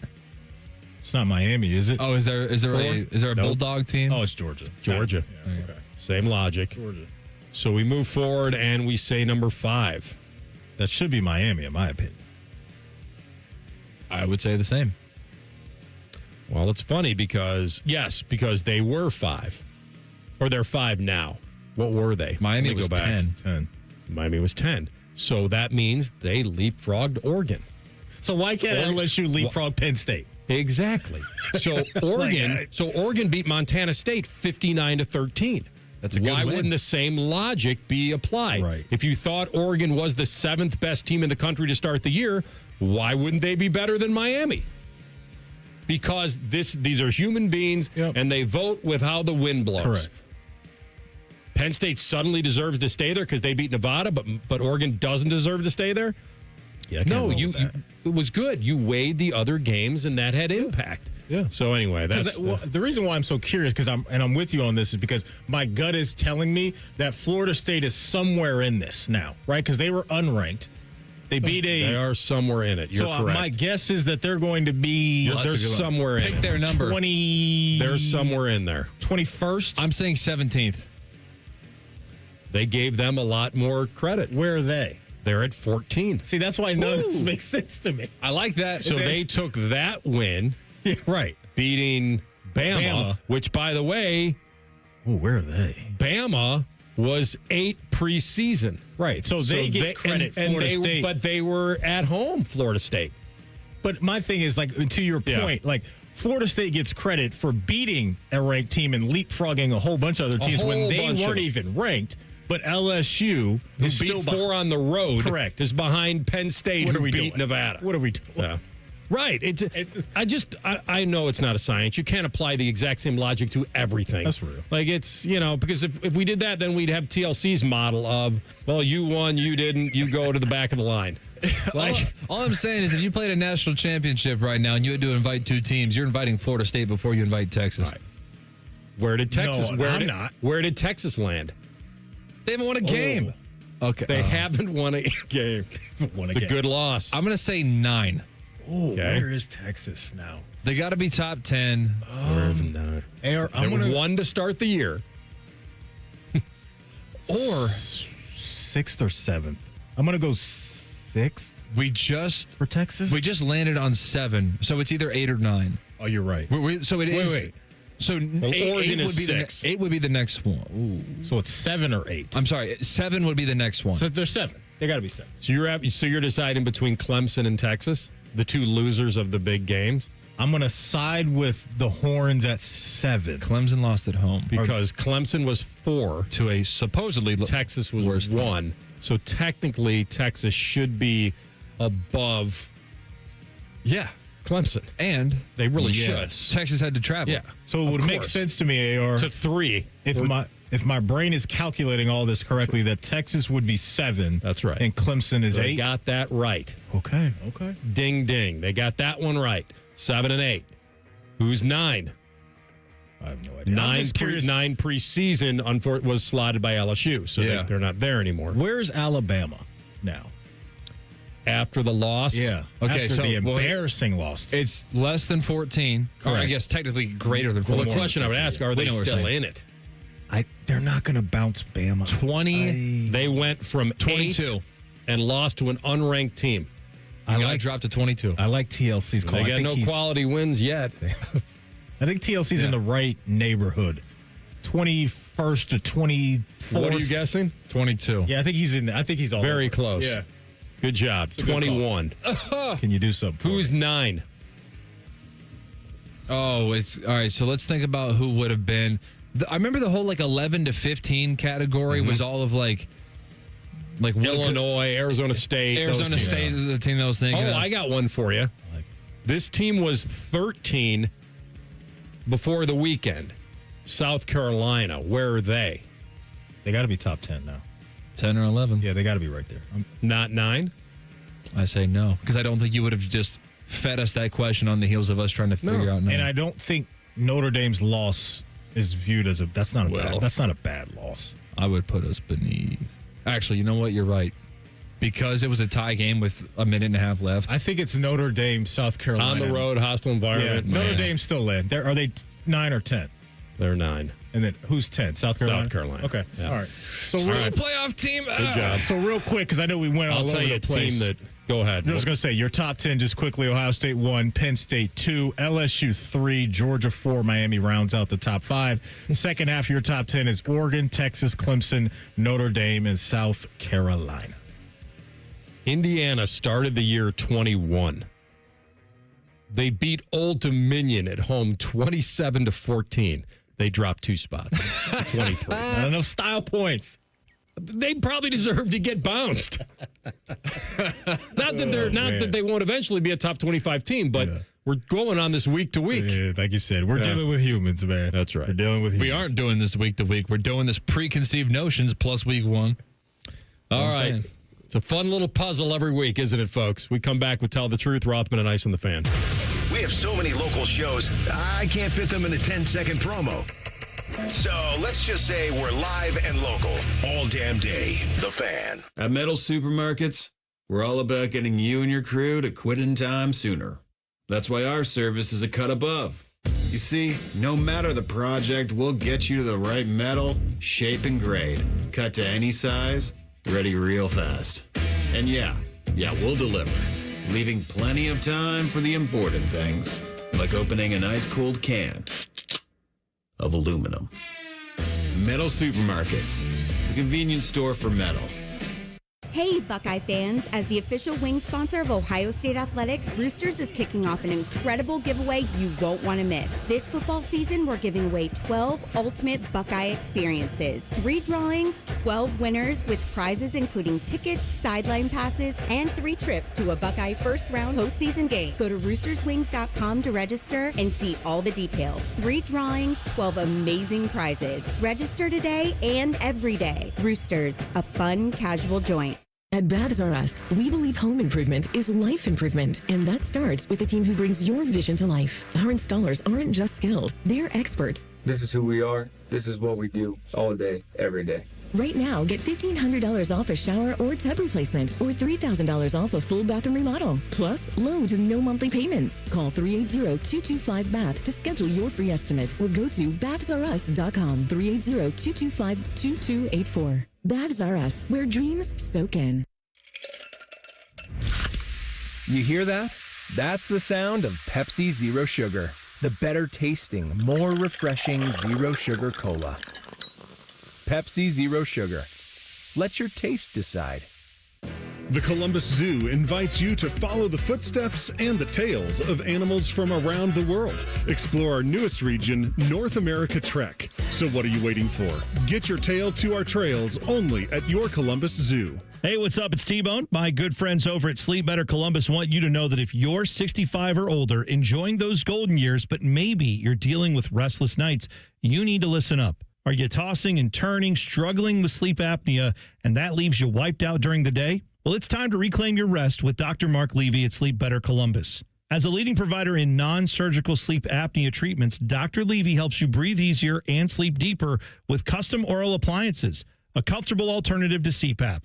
The best part is that Sleep Better Columbus is in network with most medical insurance plans and is a proud Medicare provider, so your coverage can work seamlessly with Sleep Better Columbus. And as we head toward the end of the year, don't let those benefits go unused. You don't want to wait to use your deductible. Act now to make the most of it with Sleep Better Columbus. Call Sleep Better Columbus today at 800-MORE-SLEEP or visit sleepbettercolumbus.com. Once again, that number, 800-MORE-SLEEP or sleepbettercolumbus.com for your consultation. Sleep better, live better. You've earned it. Wake up and laugh with the Bob and Tom Show on The Fan 2. Weekday mornings from 6 to 10. It says here they've won 5 Marconi Awards. I can't even spell Marconi. The Fan 2, Columbus's home of The Bob and Tom Show. Listen up, football fans. You won't want to miss this. Right now, new Bet365 customers bet $5 and get $200 in bonus bets, win or lose. So you could turn that $200 into something bigger when you bet on money lines, spreads, totals, or player props. $200 in bonus bets when new customers bet $5. I know where I'm going to bet from now on. Download the app and see why it's never ordinary at Bet365. A gambling problem? Call 1-800-GAMBLER. 21 plus only. Must be physically located in Ohio. T's and C's apply. In-app only. Busy schedule? This is Ryan Krieger, and Krieger Ford has you covered. Krieger Ford offers pickup and delivery, or our mobile service van will come right to you. It's fast, easy, and hassle-free. Schedule your appointment today only at KriegerFord.com. Back to work, school, it's all happening. It's real life. Routine shouldn't be a bad word. How about winning rhythm? Losing weight every week with Awaken 180 and looking forward each day in every weigh-in. Fast results online at awaken180weightloss.com. The summer event is still on at your main Honda of Dublin, and with football back, Rich is ready to dominate the competition. You can lease the sleek 2025 Honda Accord LX for as low as $249 a month or finance with 3.99% APR. Upgrade to adventure with the 25 Honda Pilot Sport all-wheel drive. Lease starting at $429 per month or 4.49% APR. Visit Germain Honda of Dublin on Sawmill Road, just south of 270. See dealer for full details. All your favorite fan shows are available when you want them. Head to 971thefan.com and hit that subscribe button. The Fan, Ohio sports destination. Tell the truth with Rothman and Ice. Sponsored by Window Nation. Buy 2 windows, get 2 for free. Call 866-90-NATION or visit windownation.com now. You know what's somewhat interesting is that we all went through our dream scenario of winning the Powerball and what we would do, and not one of us said that, we'd buy into our favorite sports team. Like, I'll tell you what, pre-tax, you could almost pry the jackets out of McConnell. Like, you almost could do, like, pre-tax if you wanted to. Maybe you're right. Yeah. But you'd be throwing the whole thing in there. I know. But I thought maybe he'd buy, I don't know. The Steelers? Get in on the Steelers? 15-20% of the Steelers? The team that I want to buy would be the Pirates and go save them. Actually spend some money. Yeah. Let's see what the Pirates are valued. The problem is I wouldn't have any money left after I bought the team. You wouldn't be able to buy all of them. I wouldn't have a payroll. And that seems like a lot of work. Their pre-tax is $1.35 billion. So you wouldn't be. But then, AR, don't you got to be a part of board meetings? Yeah. Appearances? Do you? I'm asking. I don't people know. reporting to you. I think you'd want to be involved because this is your investment. See, I want to live in a world where I'm just done. Outside of the 3 days I'm coming in here to do the show with you.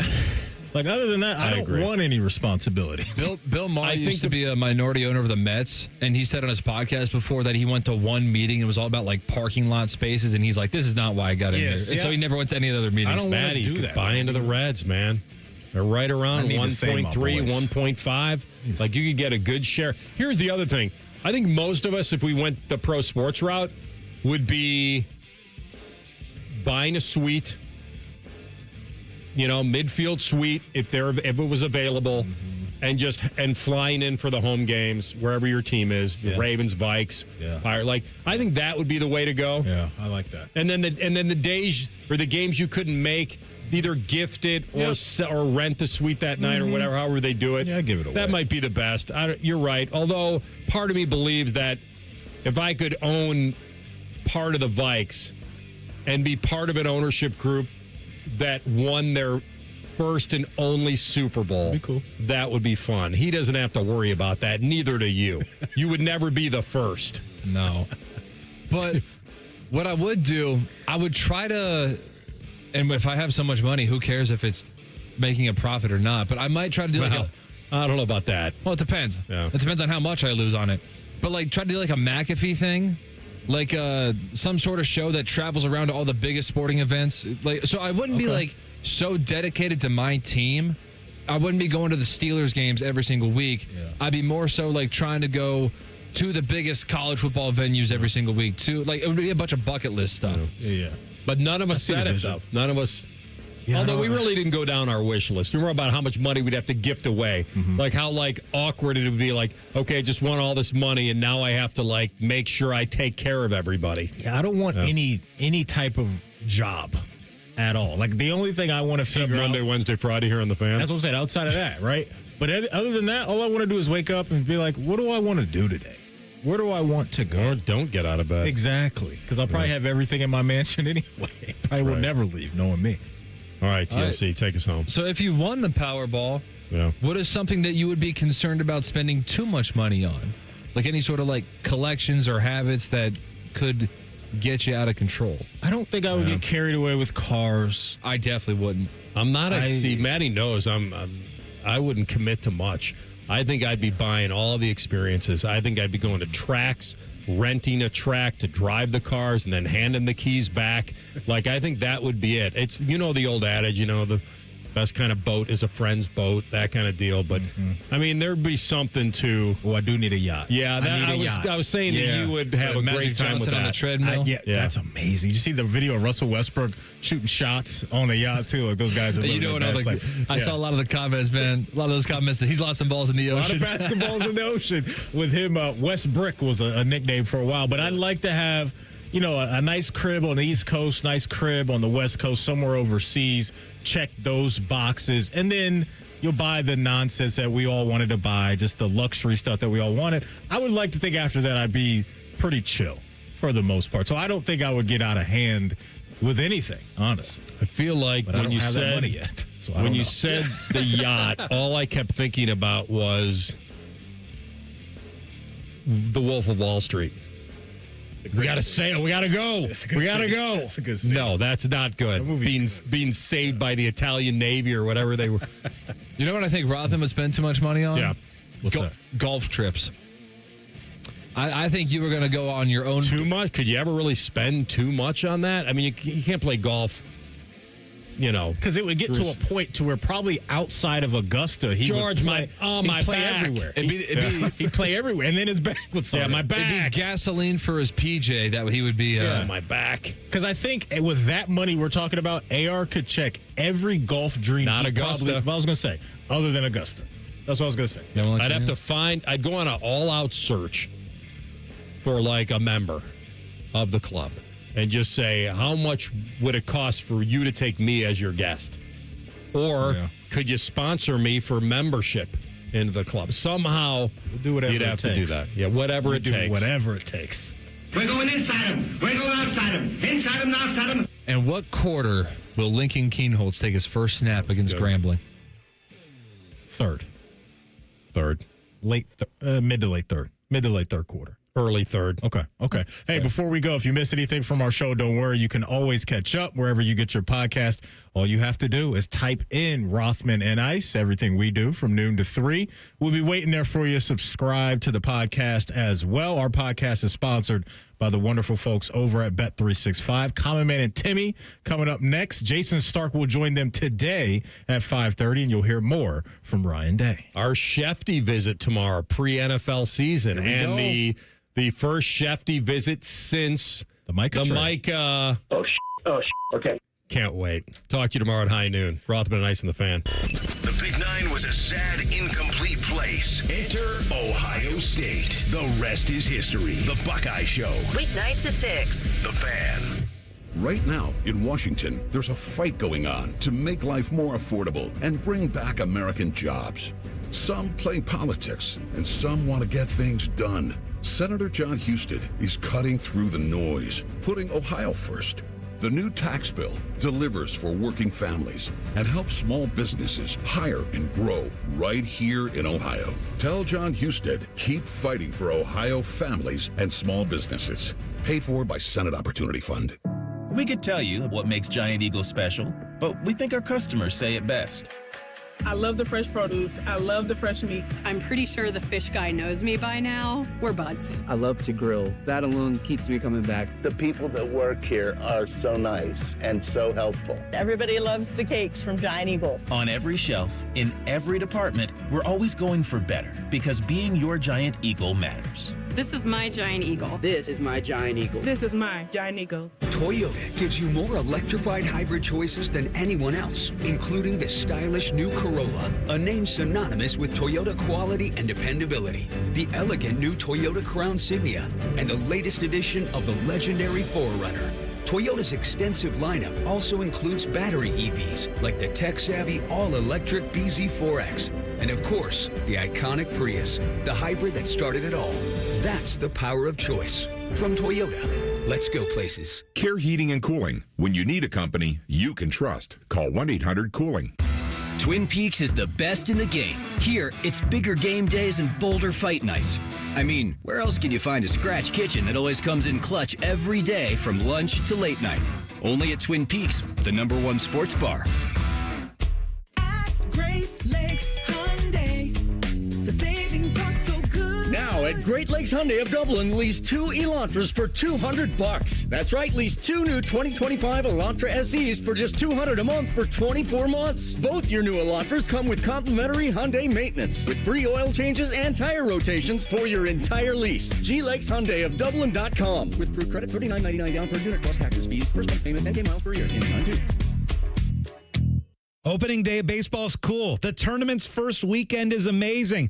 Underrated sports day, the first Sunday of NFL football. So let's spend it together at the ESPN Bet Sportsbook at Hollywood Casino Columbus. Join On the Money and The Fan for a watch party for the Bengals-Browns game September 7th. Watch and place wagers on over 30 kiosks, contests, prizes, and oh look, little footballs. Must be 21 or older to enter. Gambling problem? Call 1-800-GAMBLER.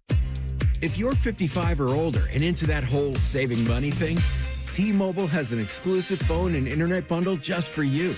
Right now, get 2 unlimited phone lines plus 5G home internet for just $30 each per month with autopay, plus taxes and fees. And with 5G home internet, setup is easy with just one cord and no technician needed, which is great if you're also into that whole keeping it simple thing. Switch now and experience the best mobile network in the U.S. Visit your local store to start saving. T-Mobile, it's better over here.